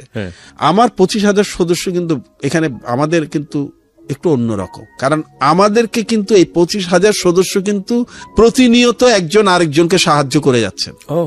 এখানে তিনি সদস্য হন যাকে আরেকজনের কাঁধে হাত রাখতে হয়। শুধু লেখালেখি করে দায়িত্ব শেষ না, সহানুভূতি প্রকাশ করে দায়িত্ব শেষ না। এই 25,000 সদস্য কিন্তু মানে একজন আরেকজনকে স্পর্শ করেন, ফিজিক্যালি হেল্প করেন, আর্থিকভাবে হেল্প করেন, ব্লাড দিয়ে হেল্প করেন। সো এটার সাথে 10 লক্ষ মিলিয়ন 10 মিলিয়ন কাদের আছে সেটার সাথে মিলালে হবে না। অনেক সাকসেসফুল স্টোরি আছে আমি যেটা জানি ব্যক্তিগতভাবে। একটা যেটা হচ্ছে যে ওই সেকেন্ড স্টেপে আপনারা নিশ্চয়ই এসেছেন, যেহেতু এতদিন ধরে করছেন, মানে কেউ হেল্প করেছে, সে স্বাবলম্বী হয়েছে। অনেক আছে। আমাদের যে প্রথম যে ছেলেটি ছিল সেই তো একটি ব্যাংকের অতি উচ্চ পদস্থ কর্মকর্তা। আমাদের অনেক ছেলে মেয়ে আছে যারা দেশের বাইরে পড়াশোনা করে বেরিয়ে এসছে, যারা এখন তারা পে ব্যাক করছে। কিছুদিন আগে আমাদের একটি মেয়ে একটি বক্তৃতায় বলছিল যে সবসময় চিন্তা করতাম, ওরা আমাকে বাবা ডাকে, বলল যে বাবা কোথায় যাবেন, একসময় কোথায় যাবেন। ওরা বললো চিন্তা করতো, বললো যে আমরা একসময় চিন্তা করতাম যে বাবা কোথায় যাবেন। মানে এত আবেদন আসছে, এত তো অভিভাবক বা ডোনার বাবা পাবেন না, বাবা তখন কি করবেন। সেই ভয়টা এখন আর আমরা পাই না, কারণ একসময় আমরা আবিষ্কার করলাম আমাদের ভাই বোনরা যারা বেরোচ্ছে সবাই তো অভিভাবক হচ্ছে, সবাই তো দায়িত্ব নিচ্ছে। আচ্ছা যাই হোক, মহিউদ্দিন স্যারের কথা অনুযায়ী কিন্তু আমাদের এটা সৃষ্টি, এটার পরে আমাদের অনেস্টি সৃষ্টি, তারপরে প্যারেন্টস লাউঞ্জ, এই কাজগুলো আমরা করা শুরু করলাম। এগুলো বেশি না বলাই ভালো, এগুলি লোকজন বলাই ভালো, নিজের কথা না বলাই ভালো। এইসব ব্যাপারে এগুলি আমরা মানে আমাদের কাজগুলো অন্যরা বলাই ভালো। স্যার প্রথম আলোতে একটা রিপোর্ট হয়েছিল একটা ছেলে, হ্যাঁ প্রথম আলোতে, ওটার দায়িত্ব তো পেইড ফরওয়ার্ড। হ্যাঁ পেইড ফরওয়ার্ড, ও প্রধানমন্ত্রী স্বর্ণ পদক পেয়েছে, ও পড়াশোনা বন্ধ হয়ে গিয়েছিল। এই কাজগুলো আমি একা করি না, আমাদের সবাই মিলে করি। তবে এগুলো আসলে আমরা বেশি না বলা ভালো, কারণ কি জানেন, এগুলো কোনো বড় কাজ না। কি বলেন স্যার, এগুলো বড় কাজ? বড় কাজ না, এগুলো করাটাই স্বাভাবিক। Point, agreed. আমরা করি না বলি এগুলোকে মানে এগুলোকে বড় করে দেখি। রাইট, এটা আসলে মানুষের দায়িত্ব। পেইড ফরওয়ার্ড কে বড় করে দেখি, অনেস্ট কে বড় করে দেখি, প্যারেন্টস লাঞ্চ কে বড় করে দেখি, অজ্ঞাত রোগীদের সেবা দেয় সেটাকে বড় করে দেখি। না না, এটা বড় না তো, এটা তো আমার আর আপনার দায়িত্ব। True, agreed. আপনি এই সমাজ থেকে পেয়েছেন না, এই সমাজকে আপনার পে ব্যাক করতে হবে না, হক আছে না, 17 কোটি মানুষের দাবি আছে না আপনার প্রতি, যাদের টাকায় আপনি পড়াশোনা করেছেন। একমত। এবং আমি দুজনেই আমি প্রত্যেক ধর্ম বলে, বিশেষ করে ইসলাম একটা কথা স্পষ্ট করে বলে যে মহান আল্লাহ তাআলা কিন্তু সব গুনাহ মাফ করবেন, হকের গুনাহ মাফ করতে পারবেন না যদি সে না মাফ করে। যদি যার হক আপনি আদায় করেননি সে মাফ না করে, তাহলে হাসরের দিন এই 17 কোটি মানুষের কাছ থেকে মাফ চাইবার জন্য তাদেরকে আপনি জড়ো করতে পারবেন? True, very important. আমাকে মাঝে মধ্যে যখন লোকজন বলে যে আপনি ভাই এই কেন, মানে আপনি কিভাবে, মানে কেন এগুলিতে জড়ালেন, কিভাবে করলেন, কেন করলেন, আপনারা কেন করেন, মানে আসলে খুব ভালো লাগে আপনাদের দেখে। তখন আমি মাঝে মধ্যে বলি এটাতে ভালো লাগার কিছু নাই, এটা মোটেও এক্সেপশনাল কিছু না, এটাই স্বাভাবিক, এটা করতে হবে, এটা আপনার দায়িত্বের মধ্যে, এটা আমার দায়িত্ব। এটা আমাকে জিজ্ঞেস করা হবে যে তুমি কি করে এসছো পৃথিবীতে, তোমাকে যে আমি স্বর্গে দিব, বেহেশতে দিব, জান্নাতে দিব, তুমি কি করে এসছো পৃথিবীতে, কে তোমার পক্ষে সাক্ষী দিবে যে উনি আমার জন্য এই কাজ করেছেন? আমি তো নিজের স্বার্থে করছি। পেইড ফরওয়ার্ডের হাজার হাজার ছেলে মেয়ে পড়াশোনা করে মানুষ হচ্ছে, আমাকে বাবা ডাকে, অবশ্যই তাদের উপকার হচ্ছে, কিন্তু মূল স্বার্থটা কিন্তু আমার, সেটা হচ্ছে নিজেকে পার করা। এই পেইড ফরওয়ার্ডটা করতে গিয়ে একসময় আমরা দেখলাম যে আমরা আমাদের ছেলে মেয়েদেরকে খুব বেশি তো টাকা দিতে পারি না, এভারেজ 3,000, 4,000, 5,000 টাকা করে দেই এখন প্রতি মাসে। আমি দেখি যে 3-4 হাজার টাকা দিয়ে হয়তো তার পুরোটা হয় না। তখন আমরা চিন্তা করলাম যে তাদের লাইফকে কম ব্যয়বহুল করা যায় কিনা, লেস এক্সপেন্সিভ করা যায় কিনা। যে বাচ্চাটার মাসে 5,000 টাকা লাগে, তার মাসের খরচ যদি 3,000 টাকায় নামিয়ে আনতে পারি, তাহলে তো তার 2,000 টাকা সেভ হলো, 2,000 টাকা হেল্প করা হলো। তো তখন আমরা অনেস্ট করলাম। অনেস্টটা পশ্চিমা বিশ্বে একটা প্রচলিত চ্যারিটি কনসেপ্ট। আমরা আমাদের বন্ধু বান্ধবদেরকে বললাম যে তোমাদের পুরনো গুডস, ব্যবহৃত অব্যবহৃত যত পণ্য বাসায় আছে, দেখবেন আপনি টি শার্ট এনেছে আপনার জন্য, আপনার বন্ধু বাইরে থেকে 3টা, একটা ছোট হয়ে গেছে, ফেলে রেখেছে। কেউ একটা শু এনেছে, হচ্ছে না, ফেলে রেখেছেন। আপনার মেয়ের জন্য জামা কিনেছেন, বাচ্চারা মাশাআল্লাহ দ্রুত বড় হয়ে যায়, সেই জামাটা আর পরতে পারছে না। আপনার বাসায় খুঁজলে আমি গ্যারান্টি দিচ্ছি আপনি এরকম 20 থেকে 25টা আইটেম পাবেন যেটা আপনার কোনো কাজে লাগছে না। আমরা আমাদের বন্ধুদেরকে বললাম আমাদেরকে এইগুলো দাও, কার কাছে কি আছে। জিজ্ঞেস করলো কি চাও, আমি বললাম ভাই আলপিন থেকে এরোপ্লেন সব দাও। তখন আমরা অনেস্ট গ্রুপটা করলাম ফেসবুকে। তখন আমাদের কাছে আমাদের বন্ধু বান্ধবরা প্রথমে জিনিস পাঠানো শুরু করলেন, জামা, জুতো, ব্যবহৃত জিনিস, অব্যবহৃত জিনিস, কেউ কেউ কিনেও পাঠাতে শুরু। কেন? ওরা জিজ্ঞেস করলো কেন। আমি বললাম এটা দিয়ে আমি একটা নতুন প্ল্যাটফর্ম করব। প্ল্যাটফর্মটার নাম হবে অনেস্ট। সেটা হচ্ছে তোমার এই টি শার্ট, যেটা নতুন টি শার্ট, যেটার দাম বাজারে হয়তো 1500 টাকা, এটা আমি 300 টাকায় ছাড়বো। তাহলে আমার একটা বাচ্চা 300 টাকায় একটা 1500 টাকা দামে শার্ট পরতে পারবে। কিন্তু মজাটা এখানে শেষ না। আমাদের এই অনেস্টের পার্টনার হচ্ছে কিন্তু আমাদের মেম্বাররা যারা কিনেন, 60% প্রফিট যায় তার কাছে। ওকে, তার মানে যখন আমি বলি যে এই শার্টটা 1500 টাকা দামের শার্টটা 300 টাকায় আমি আপনাকে দিচ্ছি, 60% প্রফিট আপনার, তার মানে 180 টাকা আপনার, 120 টাকা আমার। ওকে, তার মানে আসলে উনি শেষ পর্যন্ত এটা নিচ্ছেন 120 টাকায়। রাইট। সেই 120 টাকা যে 40% আমি পাচ্ছি, সেটা আবার চলে যাচ্ছে চ্যারিটিতে। কিভাবে যাচ্ছে? আমাদের একটা স্লোগান আছে অনেস্টের। প্রথম স্লোগান হচ্ছে স্টপ সেলিং, স্টার্ট হেল্পিং। ওকে। এরপরে আমাদের একটা 5 লাইন আছে। সেই 5 লাইন হচ্ছে if you have a bad day today, আজকে যদি আপনার দিনটা খারাপ হয়, দয়া করে আমাদের বলুন, আমরা আপনার পাশে দাঁড়াবো। মানে আমাদেরকে শুধু জানালেই হয় যে আমার কাছে আজকে কেনার টাকা নাই, আমরা সেটা ফ্রি দেই। ওই 40%-এর একটা অংশ চলে যায় অপারেশনাল এক্সপেন্সেস, আর বাকিটা কিন্তু ফ্রি গুডস। ওকে। অনেস্টে 3টা পণ্য যদি দামে হয়, আপলোড হয়, বা বাজার মূল্যের চেয়ে 10 ভাগের 1 ভাগ দামে, ইভেন খাদ্যপণ্য কিন্তু আমরা বাজারে, পেঁয়াজ যখন 250 টাকা, তখন আমাদের এখানে 60 টাকা ছিল, 60 টাকা ছিল। ওটাকে আমরা বলি লস সেগমেন্ট। অনেস্টলি 1 টাকা প্রফিটও কিন্তু আমরা নেই না। ওই তখন ফ্রি সেগমেন্ট থাকে। ফ্রি সেগমেন্টে জামা, জুতা, কাপড় চোপড়, লুঙ্গি, বই, যা যা লাগে, তেল, নুন, সাবান, যা লাগে সব আছে। আমরা বলি যে এটাকে বলি ডোনেটেড ফরওয়ার্ড, মানে যার যা লাগে শুধু আমাদেরকে বলবেন, আমরা পৌঁছে দেব। আর আমাদের সদস্যদেরকে বলি ভাই সবাই তো অনলাইনে আসতে পারবে না, সবাই তো এটার খবর জানবে না। তোমরা দয়া করে তোমাদের এলাকায় যদি দেখো যে কারো বাসায় চাল নাই, কারো পরনের কাপড় নাই, কোনো বাচ্চার বই নাই, একজন অসুস্থ রোগী পড়ে আছেন, ওষুধ নাই, তোমরা পিক করে এসে নিয়ে পৌঁছে দাও। এই জন্য ডোনেটেড ফরওয়ার্ড, মানে আমরা ডোনেশনটার ব্যবস্থা করে দেবো, তুমি ফরওয়ার্ড করে দেবে। কিন্তু পরে মজার ব্যাপার হলো, এই ব্যাপারটা আসলে না, মানুষ অনেক ভালো। মানুষ সম্পর্কে আমি অসাধারণ ইতিবাচক ধারণা পোষণ করি। কারণ এই যে পেইড ফরওয়ার্ডে হাজার হাজার ডোনার, হাজার হাজার অভিভাবক কোনোদিন ছিলেন না, উনি না জেনে আমেরিকা থেকে একটা বাচ্চার অ্যাকাউন্টে টাকা পাঠিয়ে দিচ্ছেন। তার কোনো রক্তের সম্পর্ক নাই, তার কোনো দায় নাই, কিন্তু তিনি আরেকজন মানুষকে বড় করছেন, নিজের বাচ্চার সাথে আরেকজন মানুষকে। অনেস্টলি দেখা গেল যে আমাদের বন্ধু বান্ধব ছাড়িয়ে কোত্থেকে যে এত ডোনেশন আসে, কার্টুনে কার্টুনে ডোনেশন। এই যে আপনার এই স্টুডিওতে ঢোকার আগে আমাকে কুরিয়ার সার্ভিসের যিনি পৌঁছে দেন, উনি বারবার ফোন করছিলেন যে একটা প্যাকেট এসছে স্যার, ভুলে ভদ্রলোক আমার ঠিকানায় পাঠিয়ে দিয়েছেন, অনেস্ট অফিসের ঠিকানায় না পাঠিয়ে। এখন আমি তো নাই, আমাকে তো পাচ্ছে না।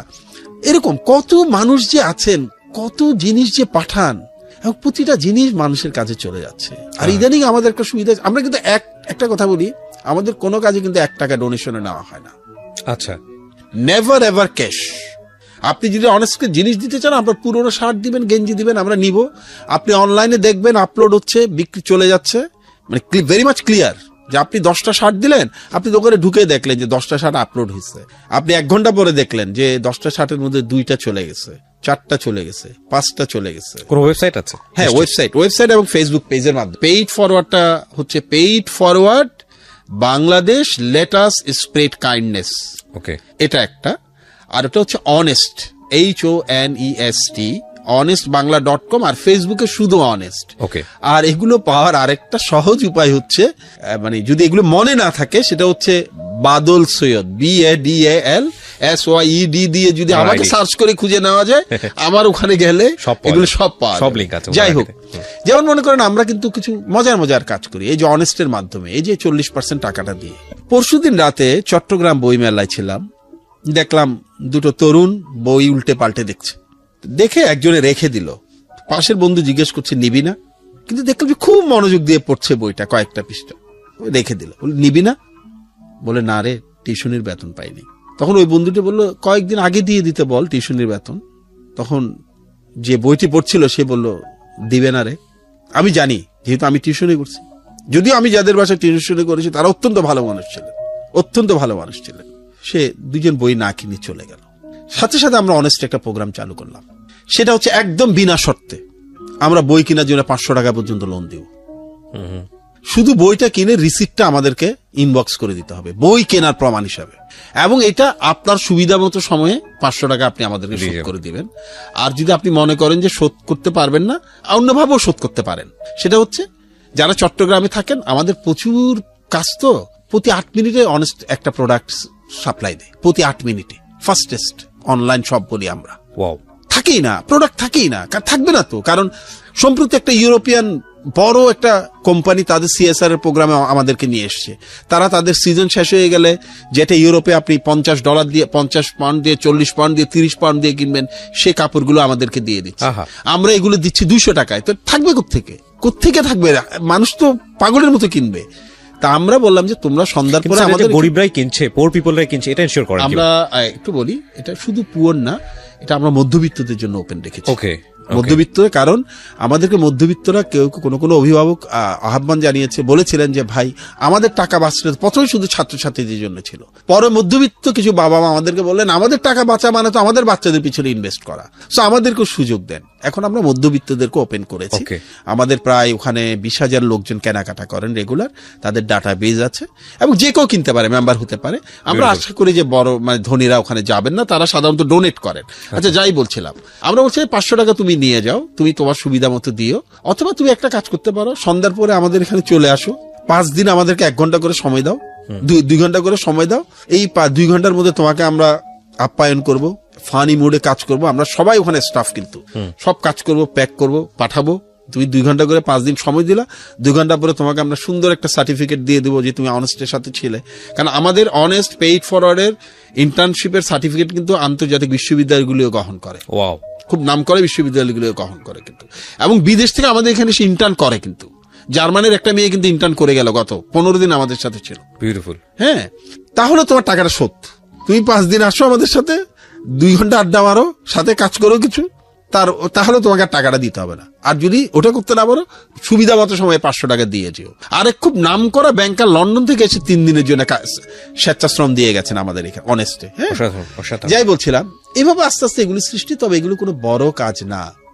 স্যার, আমি আপনার কর্মজীবন খুবই বর্ণাঢ্য কর্মজীবন, এবং বাংলাদেশের অত্যন্ত গুরুত্বপূর্ণ একজন সিভিল সার্ভিস অফিসার আপনি, এটা বাংলাদেশের সবাই জানেন, এবং সবাই আপনাকে অত্যন্ত সমীহ করেন, অ্যান্ড ইউ ডিজার্ভ ইট।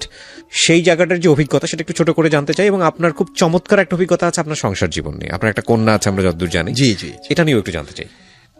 প্রথমে সিভিল সার্ভিসের ব্যাপারটা একটু বলি। জানেন, আমি না অপূর্ব সৌভাগ্যবান। আমি আমার সারা চাকরি জীবনে কখনো খারাপ বস পাইনি। আমি প্রথম জয়েন করি যখন একাডেমিতে ট্রেনি হিসাবে, তখন আমরা জহির মোহাম্মদ স্যার নামে একজন স্যারকে পেয়েছিলাম। উনি খুবই কঠিন ছিলেন, কিন্তু একটা কথা উনি আমাদের মাথায় ঢুকিয়ে দিয়েছিলেন, সেটা হচ্ছে আমি আমার আন্ডারে আইনস্টাইন চাই না, আমি আমার আন্ডারে কাজের লোক চাই। হ্যাঁ, আমার আন্ডারে তুমি আইনস্টাইনকে পোস্টিং দাও আর উনি কোনো কাজ করবে না, তাহলে তো আমার কাজ হবে না।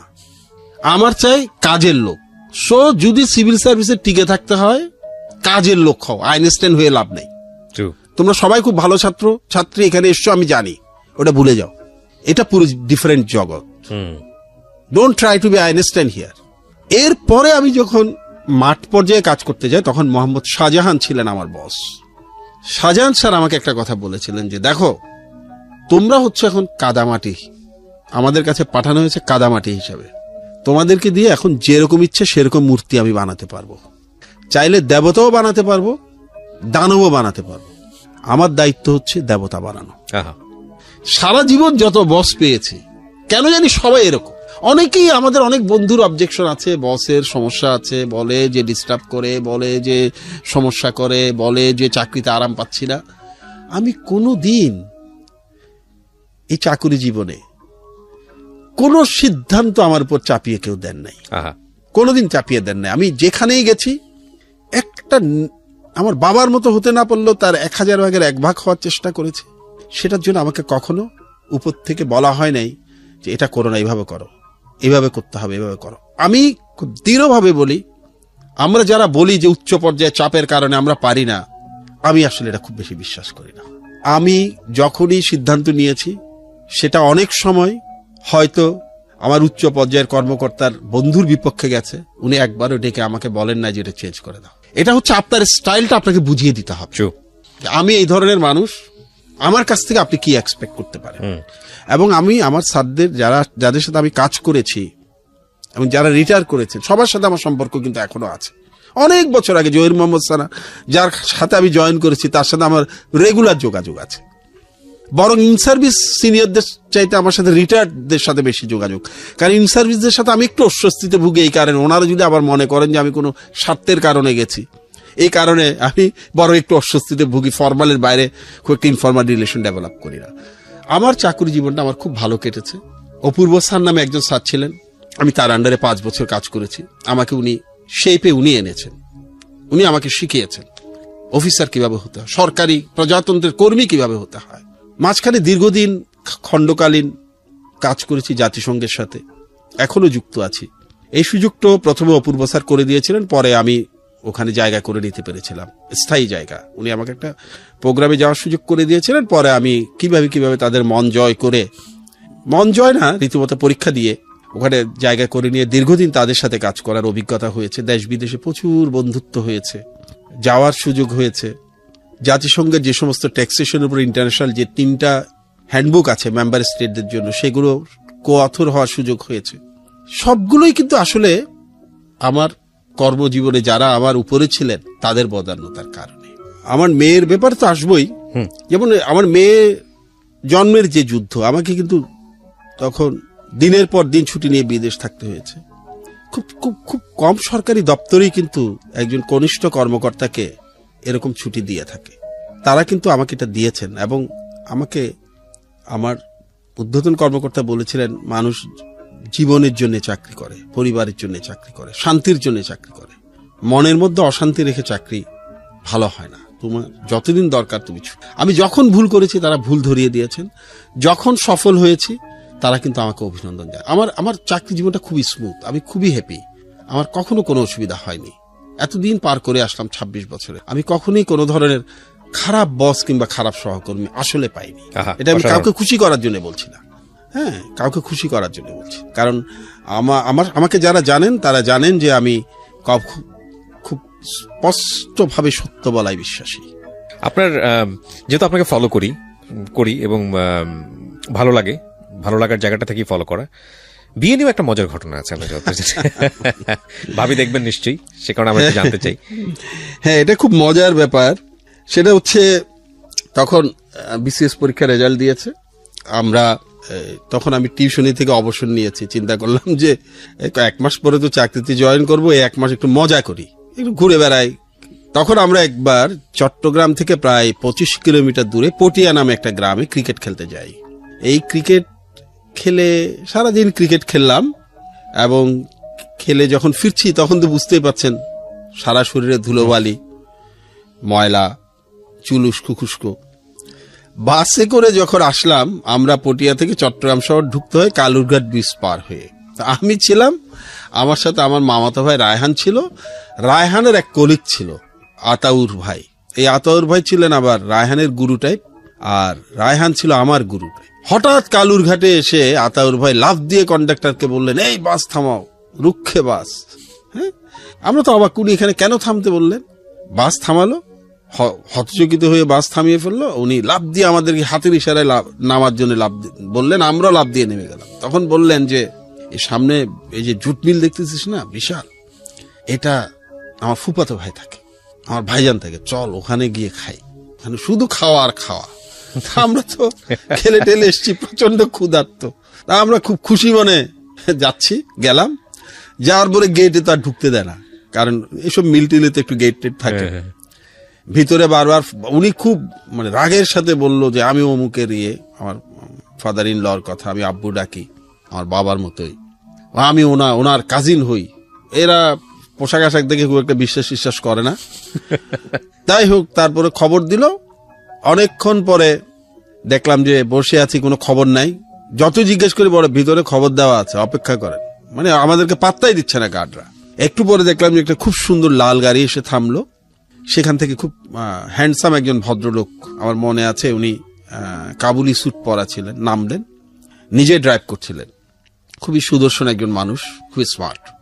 দেখলাম যে আমাদের আতাউর ভাই খুব লাফ দিয়ে উঠে ওনার পায়ের উপর ঝাঁপিয়ে পড়লো, ভাইজান ভাইজান বলে।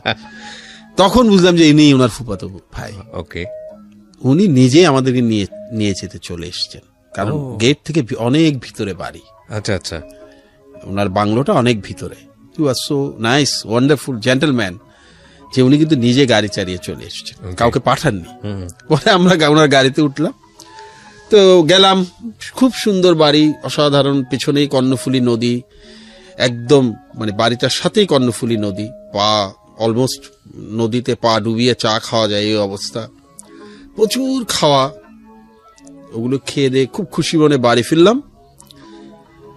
বাড়ি ফিরে পরদিন সকালে আমি আবার রায়হানের বাসায় গিয়ে হাজির। তো ওকে আমি বললাম যে তোর সাথে জরুরি কথা আছে। তো বললো কি কথা?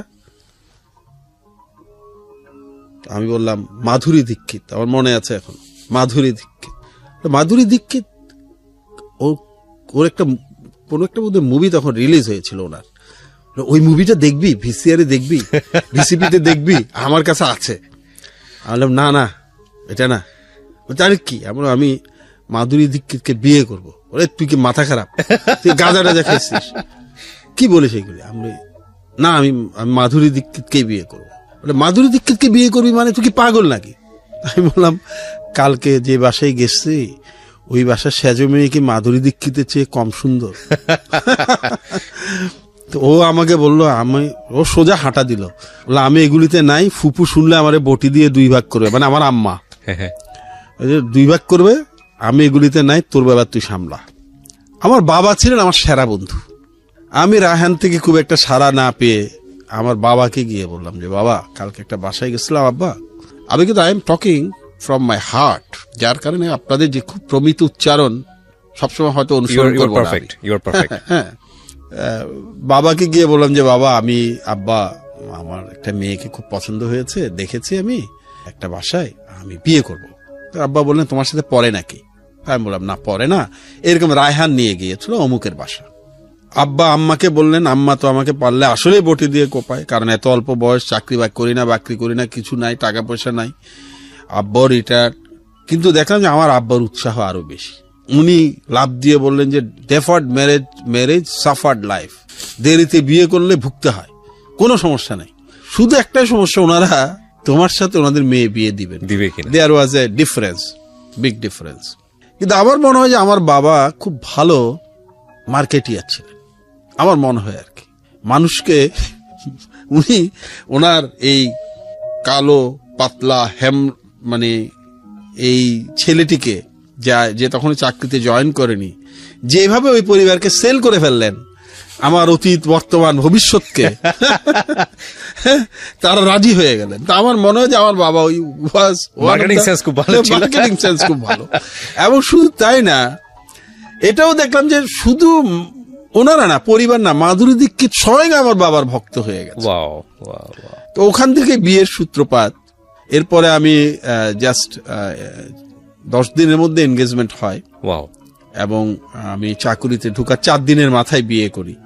জাস্ট আমরা চাকরিতে ঢুকার কয়েকদিনের পরেই বিয়েটা হয়। সো আপনি তখন 21 or 22? 24। আমরা অ্যাপ্লাই করেছি 21-এ, জয়েন করতে করতে 24-এ আপনি বিয়ে শাদী করলেন? বিয়ে শাদী সব কমপ্লিট করে ফেলেছি আমি। আমার বাবা এবং আমার বাবার সাথে আমার স্ত্রীর সম্পর্কটা মায়ের সাথেও আসলেই স্বর্গীয় ছিল, আসলেই স্বর্গীয় ছিল। You are lucky enough. মানে আমি খুবই ভাগ্যবান। এবং আমার প্রত্যেকটা কাজ, আমাদের এই যে পেইড ফরওয়ার্ড বলেন, অনেস্ট বলেন, প্যারেন্টস লাউঞ্জ বলেন, আমাদের আই হ্যাভ এ ড্রিম, আমাদের বাচ্চাদের জন্য আরেকটা প্রোগ্রাম আছে ব্যাকপ্যাক ফর এডুকেশন, যেখানে সারা বছরের শিক্ষা সামগ্রী কিনে ব্যাকপ্যাকে ভরে আমরা কয়েক হাজার ছাত্রছাত্রীকে দিয়ে দেই। এই প্রত্যেকটা কাজের পেছনে কিন্তু আমার স্ত্রীর অবদান আছে। ও প্রতিটা কাজে শুধু উৎসাহ দেয় না, রীতিমতো আমাকে বাধ্য করে যে এই প্রজেক্টটা তোমাকে নিতে হবে, এটা তোমাকে করতে হবে। অসাধারণ, স্যালুটিভ হবে, এটা তোমাকে করতে হবে, এটা তোমাকে করতে হবে। এবং একটা বাচ্চার প্রবলেম যখন সলভ হয় তখন আমার মনে হয় যে সে আমার চেয়ে বেশি খুশি হয়। একজন রুগী যখন সুস্থ হয়ে বাড়ি ফিরে যান, আমার মনে হয় যে ও আমার চেয়ে বেশি খুশি হয়। একজন বয়স্ক মানুষদের জন্য আমাদের যে প্রজেক্টটি আছে, তাদেরকে টাইম পাস করার জন্য আমরা লঞ্চ করেছি একটা প্যারেন্টস লঞ্চ। এটা পুরোটাই কিন্তু ওর ব্রেন চাইল্ড। ও বললো যে বয়স্করা কই যাবেন, তোমরা আড্ডা মারতে রেস্টুরেন্টে যেতে পারো, তোমরা আড্ডা মারার জন্য কত জায়গায় যেতে পারো, বেড়াতে যেতে পারো, কক্সবাজার যেতে পারো, ওনারা কোথায় যাবেন? ঘরে তো ওনাদের সময় কাটে না, ওনাদের জন্য কিছু একটা করো। ওর কথাতেই কিন্তু আমরা প্যারেন্টস লঞ্চটা করি, যেখানে বয়স্করা সম্পূর্ণ বিনামূল্যে, আমাদের প্রত্যেকটা প্রজেক্ট কিন্তু বিনামূল্যে এসে সময় কাটান এবং আমরা তাদেরকে বাবা মা ডাকি। যাই বলছিলাম, এরপরে আমরা একটা সমস্যার মুখোমুখি হলাম, সেটা হচ্ছে সন্তান লাভে। মেডিকেল সায়েন্স কোনো সমস্যা সেভাবে ডিটেক্ট করতে পারছে না, কিন্তু আমাদের সন্তানও পৃথিবীতে আসছে না। আমরা দেশে অনেক চেষ্টা করলাম, ব্যর্থ হলাম। এর মধ্যে কিন্তু আমার ইমিডিয়েট ছোট ভাই জাপান চলে গেছে পড়াশোনা করতে, আমিও চাকরি করি। তখন এই যে বললাম, আমার মামাতো ভাই রায়হান, আমাদের একটা পারিবারিক, ওদের একটা পারিবারিক শিপিং লাইন ছিল, সেই শিপিং লাইনে আমার স্ত্রী যোগ দিলেন। এবং শুধু যোগ দেওয়া না, যেহেতু রায়হানের মাধ্যমে বিয়েটা, রায়হান আমার স্ত্রীকে একদম আপন বোনের মতো জানে, সে একটা শেয়ারও ছেড়ে দিল এই কোম্পানির। এই কোম্পানিটা বেশ প্রতিষ্ঠিত কোম্পানি এখন। আমরা তখন সিদ্ধান্ত নিলাম আমরা দেশের বাইরে যাব। এবং দেশের বাইরে যাওয়ার জন্য তখন আমি বুঝলাম যে একটা পরিবার, বর্ধিত পরিবার, শুধু পরিবার না, কত আন্তরিক এবং মহৎ হতে পারে। কারণ আমি তখন চাকরিতে ঢুকেছি 4-5 বছর, আমার কিন্তু সঞ্চয় নাই। আমি যে ব্যাংককে গিয়ে চিকিৎসা করাবো, সিঙ্গাপুরে গিয়ে চিকিৎসা করাবো, একটা বড় সাপোর্ট দিয়েছিলেন আমার আব্বু। আমার যদিও শব্দটা উচ্চারণ করতে ইচ্ছা করে না, তবুও একটু ক্লিয়ার করার জন্য বলি, আমার ফাদার ইন ল, কিন্তু আমি এটা বলতে চাই না, উনি আমার বাবাই। ওই আমার বিয়ে সূত্রে পাওয়া দুটো, আমার 3টে বোন আছে, 4টা বোন ছিল, একজন মারা গেছেন, আর ভাই আছে। ওরা কিন্তু আমার ভাই বোনই, ভাই বোন বলতে ভাই বোনই, যা আছে তাই কিন্তু তারা আমাদের পিছনে ইনভেস্ট। আমার ছোট ভাই জাপানে গেছে, আমার বোন তখন জাপানে গেছে, আমার ইমিডিয়েট বড় বোন, দুলা ভাই, এরা সবাই কিন্তু এই পুরো আর্থিক ব্যাপারটা দেখেন। আমরা ব্যাংককে গেলাম, আমরা প্রথম সিঙ্গাপুর গেলাম, আমরা ফেল করলাম। তারপরে আমার বোন এবং ভাই আমাদেরকে জাপান নিয়ে গেল। অনেক দিন ছিল আমার ওয়াইফ, প্রায় 7 মাস আমি ছিলাম অনেক দিন। এরপরে আমি যোগ দেই, সেখানে ফেল করলাম। এর মধ্যে আরো অনেক জায়গায় যাওয়া হয়েছে, সবগুলো জায়গায় ফেল করলাম। লাস্ট আমরা সিদ্ধান্ত নিলাম 2005 সালে আমরা একটা শেষ চেষ্টা করে দেখব। চিকিৎসা বিজ্ঞানে তখন একটা নতুন পদ্ধতি মাত্র এসছে, IVF, ইন ভাইট্রো ফার্টিলাইজেশন, যেটাকে অনেকে ভুল করে টেস্ট টিউব বলেন। আসলে টেস্ট টিউব না, কোনো বেবি টেস্টে হয় না, সবাই মাতৃগর্ভে হয়। টেস্টে শুধু পরীক্ষা নিরীক্ষা করা হয়, নিষিক্তকরণটা করা হয়। আমরা ব্যাংককে গেলাম 2005-এ। যেদিন চিকিৎসা শুরু হবে তার আগের রাতে আমরা ব্যাংককের একটা হোটেলে দাঁড়িয়ে, আমি এবং আমার স্ত্রী দুজনে হাত রেখে একটা প্রতিজ্ঞা করলাম। প্রতিজ্ঞা হচ্ছে, যেই চিকিৎসায় আমরা যাচ্ছি এর সাকসেস রেট 5% অনলি তখনও, এখন একটু বেড়েছে 5%। পৃথিবীতে তখন এই ধরনের সাকসেসফুল কেসের সংখ্যা হাতে গোনা। আমাদের বছর খানেক আগে বা 2 বছর আগে একটা কাপল সফল হয়েছেন আমেরিকায়। তারা হচ্ছেন প্রেসিডেন্ট বারাক ওবামা এবং মিশেল ওবামা। যার কারণে কিন্তু অনেকটা এই কারণেই হয়তো আপনি হয়তো জানেন যে আমার মেয়ে রোজাবেল সাথে এবং আমাদের সাথে ওবামা ফ্যামিলির একটা যোগাযোগ আছে মেইলে, ইন্টারনেট, এই মেইলে আর কি, মেইলেই যোগাযোগটা। তবে যোগাযোগটা আজকে অনেক দিন থেকে 2008 থেকে যোগাযোগটা চলছে, নিত্য যোগাযোগ আছে। হয়তো এটাও একটা কারণ তারা আমাদেরকে আপন করে নেওয়ার, কিছুটা আপন করে নেওয়ার। দেখা হয় নাই বা কোনোদিন হয়তো দেখা হবে না, ওকে, হ্যাঁ, কিন্তু আমাদের ভার্চুয়াল রিলেশনটা খুব ভালো। ওয়াদা করছিলাম, ওয়াদাটা হলো যে আমাদের চিকিৎসা যদি সফল হয় এবং আমাদের কোনো সন্তান যদি পৃথিবীতে আসে, তাকে আমরা আমাদের সন্তান বিবেচনা করব না, তাকে আমরা পৃথিবীর জন্য উৎসর্গ করব। তার কাজ হবে মানুষের সেবা করা। ফরচুনেটলি সেবারে মিরাকলটা ঘটে গেল। আল্লাহ কবুল করেছেন। 5%-এর মধ্যে সফল হওয়া অর্থে এই অর্থে যে আমার স্ত্রীর গর্ভবতী হল IVF এর মাধ্যমে। 3 মাস পরে আমরা দেশে চলে আসলাম। দেশে চলে আসার পর একটা অত্যন্ত অনাকাঙ্ক্ষিত ঘটনা ঘটে গেল। দেখা গেল যে হঠাৎ করে আমার স্ত্রীর প্রচুর রক্তপাত শুরু হলো। তাকে খুব দ্রুত হাসপাতালে নিয়ে যাওয়া হলো এবং ডাক্তাররা বললেন যে we are to take it out. আমাদের তো মাথায় আকাশ ভেঙে পড়ার মতো অবস্থা, কিন্তু মানুষ কত মহৎ হয়ে দেখেন। যখন সমস্ত ডাক্তাররা সিদ্ধান্ত দিলেন যে এটা টেক আউট করে ফেলতে হবে, তখন কিন্তু একজন ইন্ডিয়ান ডক্টরের কাছে আমরা যেতাম। উনি মাঝে মধ্যে বাংলাদেশে আসতেন, ডক্টর শিশির দত্ত। উনি আমার স্ত্রীকে মা ডাকতেন, আমার স্ত্রী তাকে বাবার মতো শ্রদ্ধা করত।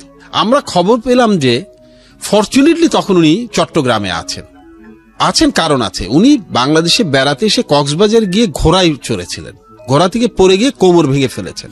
পুরোটা লোহার একটা খাঁচা দিয়ে ওনার কোমরটা বেঁধে রাখা হয়েছে, উনি শুয়ে আছেন, মানে ওই খাঁচাটার মধ্যে ওনার কোমরটা করা আর কি, ঠিক করার জন্য। যখন আমি তো যেতে পারছি না হসপিটাল থেকে, আমাদের একজন আত্মীয় ওনার কাছে গেল, তো বলল যে এই অবস্থা কি করা যায়। তখন উনি বলল একটা অ্যাম্বুলেন্স খবর দাও। ওনার সাথে যারা আছে তারা বললো মানে কি করবেন আপনি? বলে আমি অ্যাম্বুলেন্সে শুয়ে শুয়ে ওকে দেখতে যাব।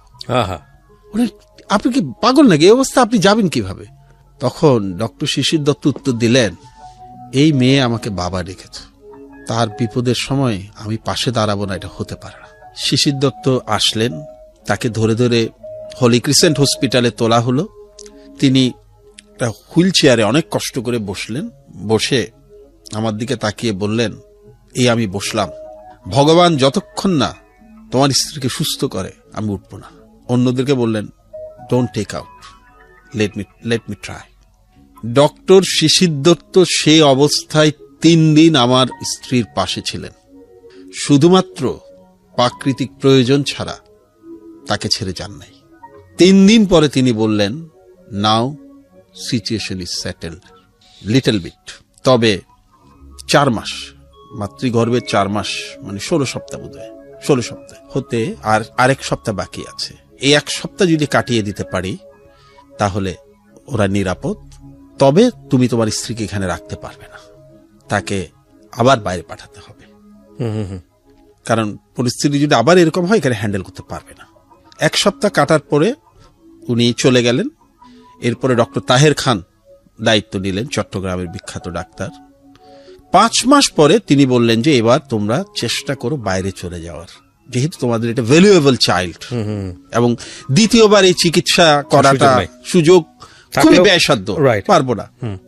তখন আমার স্ত্রীর খালা আমেরিকায় ছিলেন, উনি সব টিকিট পাঠিয়ে দিলেন। এবং তখন কিন্তু আমার স্ত্রী মানে হসপিটাল থেকে ছেড়ে বাসায় এসছে 5 মাসের মাথায়, মানে বাচ্চার 5 মাসের মাথায়, ওম্বে গর্ভে। সে বললো যে আমি আমেরিকার এম্বাসিতে দাঁড়াবো।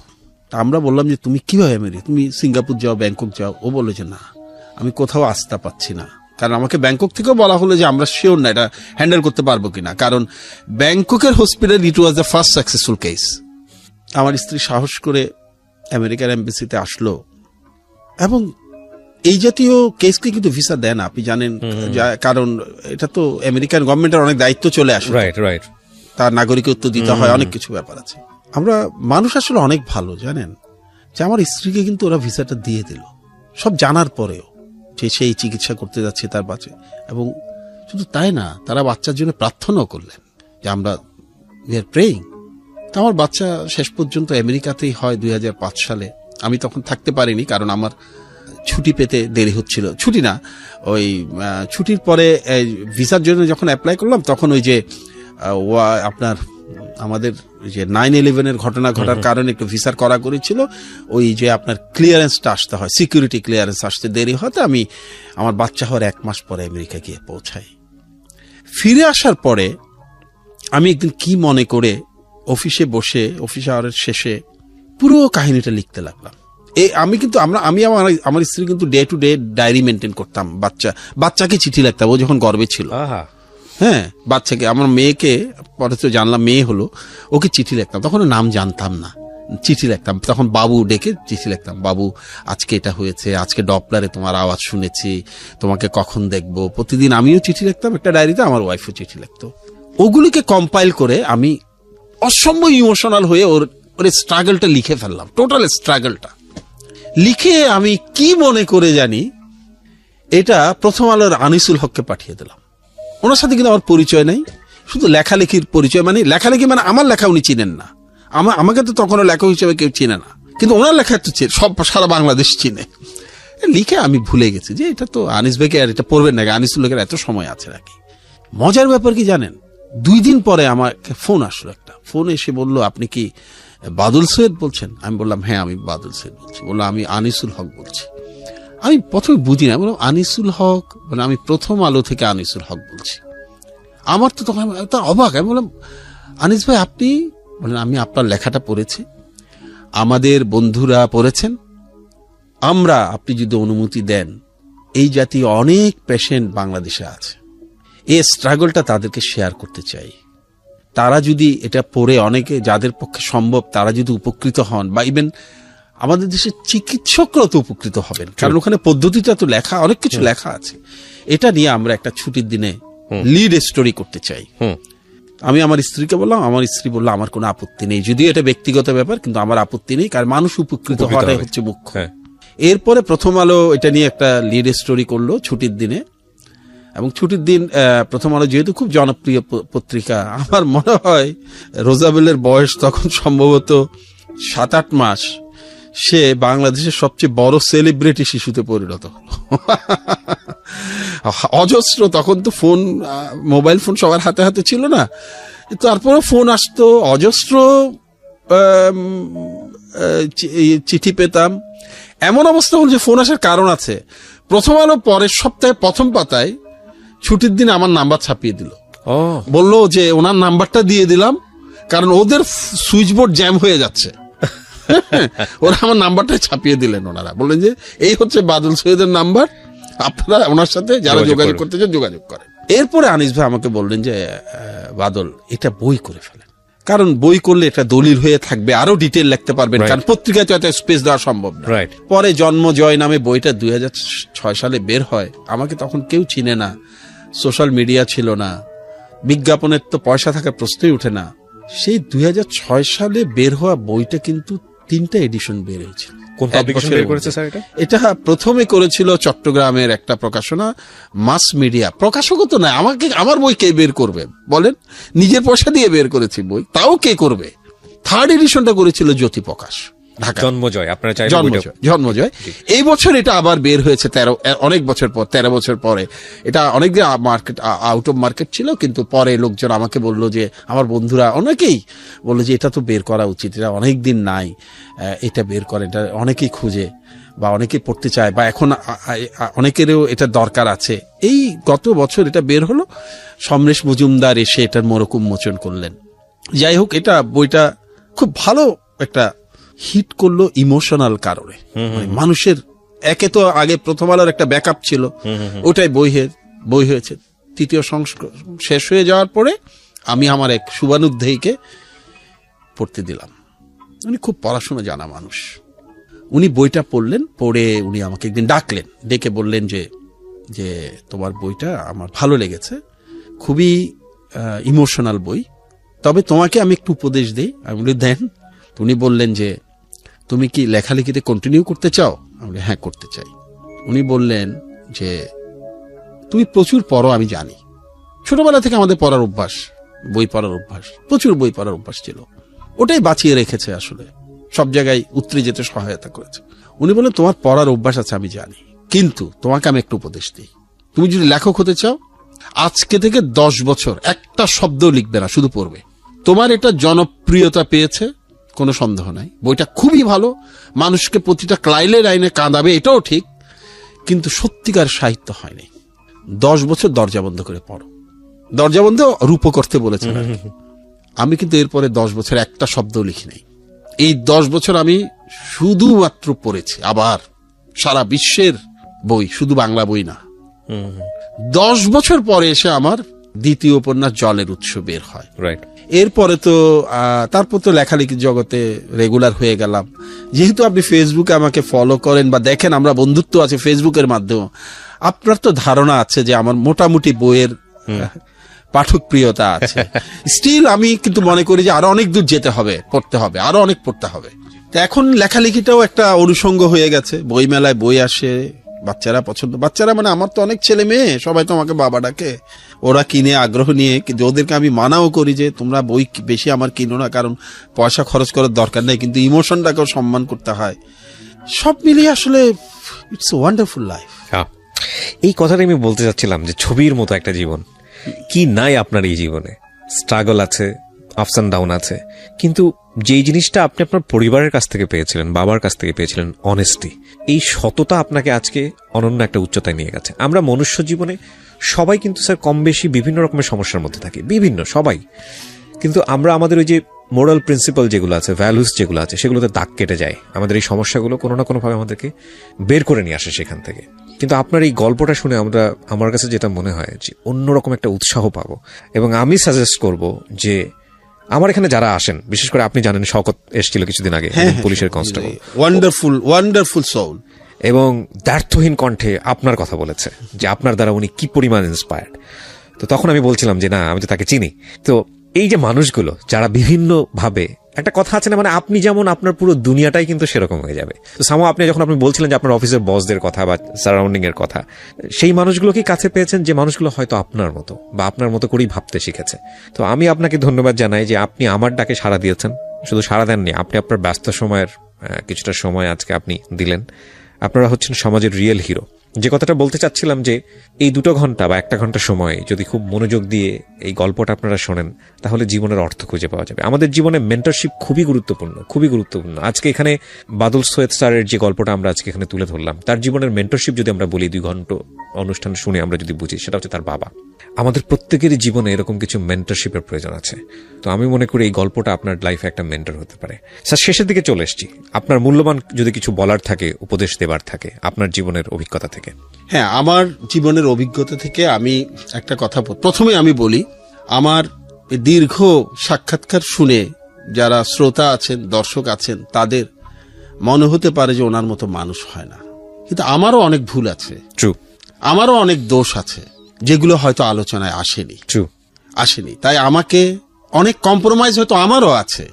আমি তো এই কারণেই বললাম যে আমার বাবার 1000 ভাগের 1 ভাগ হতে পারে, এগুলো হয়তো আলোচনায় আসেনি। যেই ভুলগুলো আমি করেছি সেগুলো আমি চাই না অন্য কেউ করুক। 1 নাম্বার, আমার যারা তরুণ বন্ধু যারা শুনবেন, তাদের প্রতি উপদেশ, সেই কাজ কখনো করা যাবে না যে কাজটার কথা গিয়ে আমি আমার মা কিংবা বাবাকে বলতে না পারি। যারা বয়স্ক আছেন তাদেরকে আমি বলবো সেই কাজটা করবেন না যেটা নিজের বাচ্চাকে গিয়ে বলতে পারে। এটা আরেকটা কথা আমি বলি যে আমরা মানুষের জন্য কাজ না করাটাই অস্বাভাবিক। মানুষকে ভালোবাসলে, মানুষের প্রতি মমতা দেখালে যে পরিমাণ রিটার্ন পাওয়া যায় উপরওয়ালা থেকে, এটা আর কিছু থেকে পাওয়া যায় না। এই সহজ বিনিয়োগের সুযোগটা আপনি ছাড়বেন কেন? এবং আমি সত্যি কথা কি জানেন, আমি গভীরভাবে বিশ্বাস করি, আজকে আমার রাজকন্যার মতো মেয়েটি আমার কোলে এসছে কিন্তু মানুষের দোয়ায়। আমরা বিশ্বাস করি। বয়স কত স্যার ওরা? এখন 14 চলছে। আচ্ছা, 14 চলছে। তো আমার শেষ কথা হবে, সবাই আমরা অনেকেই বলি যে, আমিও বলি যে খালি হাতে এসেছিলাম, খালি হাতে যাব, এটা আমার লক্ষ্য। কিন্তু আমি একটা প্রশ্ন করি, মনে করেন আমি সিদ্ধান্ত নিলাম খালি হাতে এসেছিলাম, খালি হাতে যাব না, আমি কি নিয়ে যেতে পারবো? আসলে তো পারবো না। কেউ পারে নাই। মিশরের ফারাও সম্রাটরা চেষ্টা করেছিলেন ধন সম্পত্তি দাস দাসী কবরে নিয়ে যেতে, ডাকাতরা কবরেও শান্তিতে থাকতে দেয়। তাই আসলে পার্থিব জগৎটা খুব বেশি গুরুত্ব দিয়ে না দেখাই ভালো। And the thing is, asset যদি হয়, যদি অ্যাসেটের কথাই বলি, তাহলে অ্যাসেটটা হচ্ছে এইটাই, মানুষের অ্যাপ্রিসিয়েশন, মানুষের ভালোবাসা, মানুষের হ্যাঁ, আমি সেটাই আমি তো বললাম যে আমি নিজেকে পার করতে চাই মানুষের ভালোবাসা দিয়ে। মানুষের ভালোবাসাকেই আমি সঙ্গে নিয়ে যেতে চাই। আমি আসলে আর কিছু নিয়ে যেতে চাই না, চাইলেও আমি নিতে পারবো না। এই জিনিসটা যদি আমরা একটু মনে রাখি না, তাহলে কিন্তু অনেক সমস্যার সমাধান হয়ে যায়। রাইট, অনেক সমস্যার সমাধান হয়ে যায়। মানুষের জন্য নিবেদিত হোক, আমার শুধু একটি প্রার্থনা, একটি কামনা। স্যার, আপনাকে আবারও অন্তঃস্থল থেকে ধন্যবাদ জানাই। আপনার দীর্ঘায়ু আমরা কামনা করি এবং আমরা বিশ্বাস করি একটা প্রদীপের লক্ষ লক্ষ প্রদীপ জ্বালানোর শক্তি আছে, সেটাই হয়। আমরা বিশ্বাস করি এই অনুষ্ঠান দেখে আপনার মতো করেই হয়তো কেউ ভাববেন এবং তারা তাদের মতো করে সমাজে কন্ট্রিবিউশন রাখার চেষ্টা করবেন। আবারও ধন্যবাদ জানাই আমাদেরকে সময় দেওয়ার জন্য। আপনাকে অনেক অনেক ধন্যবাদ। যারা শুনছেন এবং সোশ্যাল মিডিয়াতে যারা দেখছেন, সবার